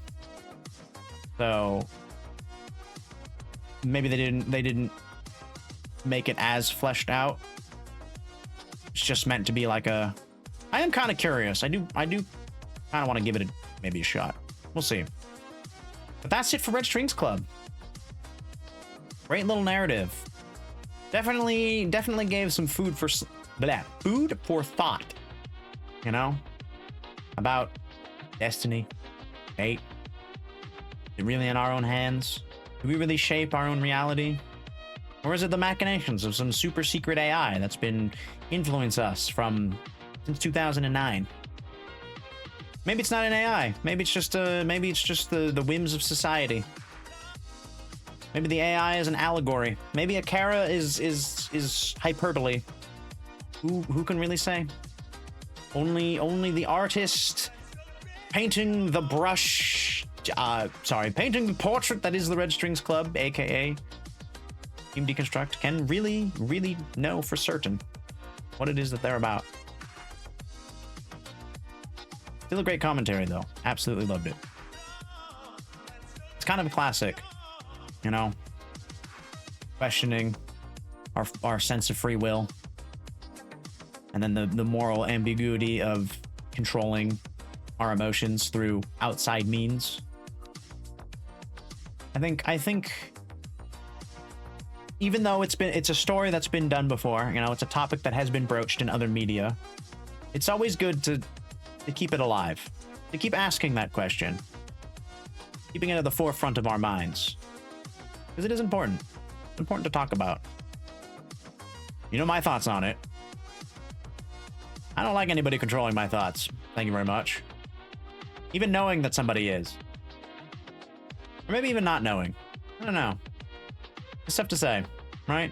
Like, if someone were controlling my brain right now, but I didn't know about it, I'd still be like, it's fucked.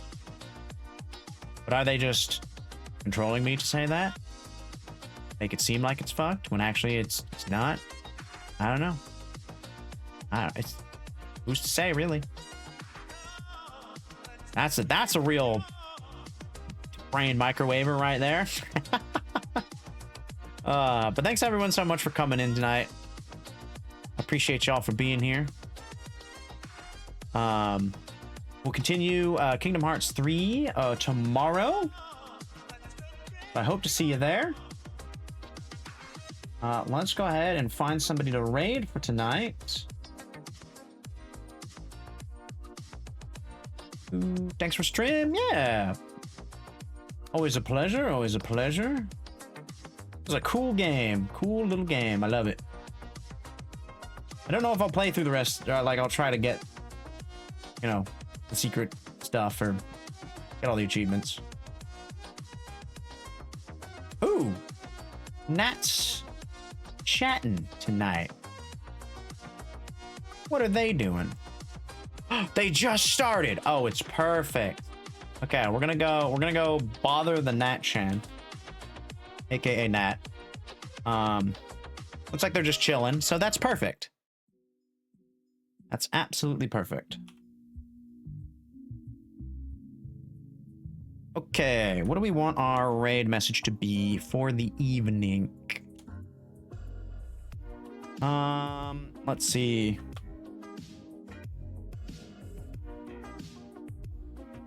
I kind of like this. Let's go with this. Oh, perfect. Please. Yes. Okay. I'm gonna do a Twist of Fate raid.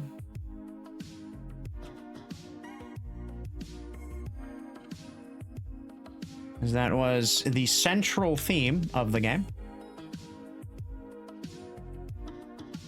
And once again, I appreciate y'all for being here.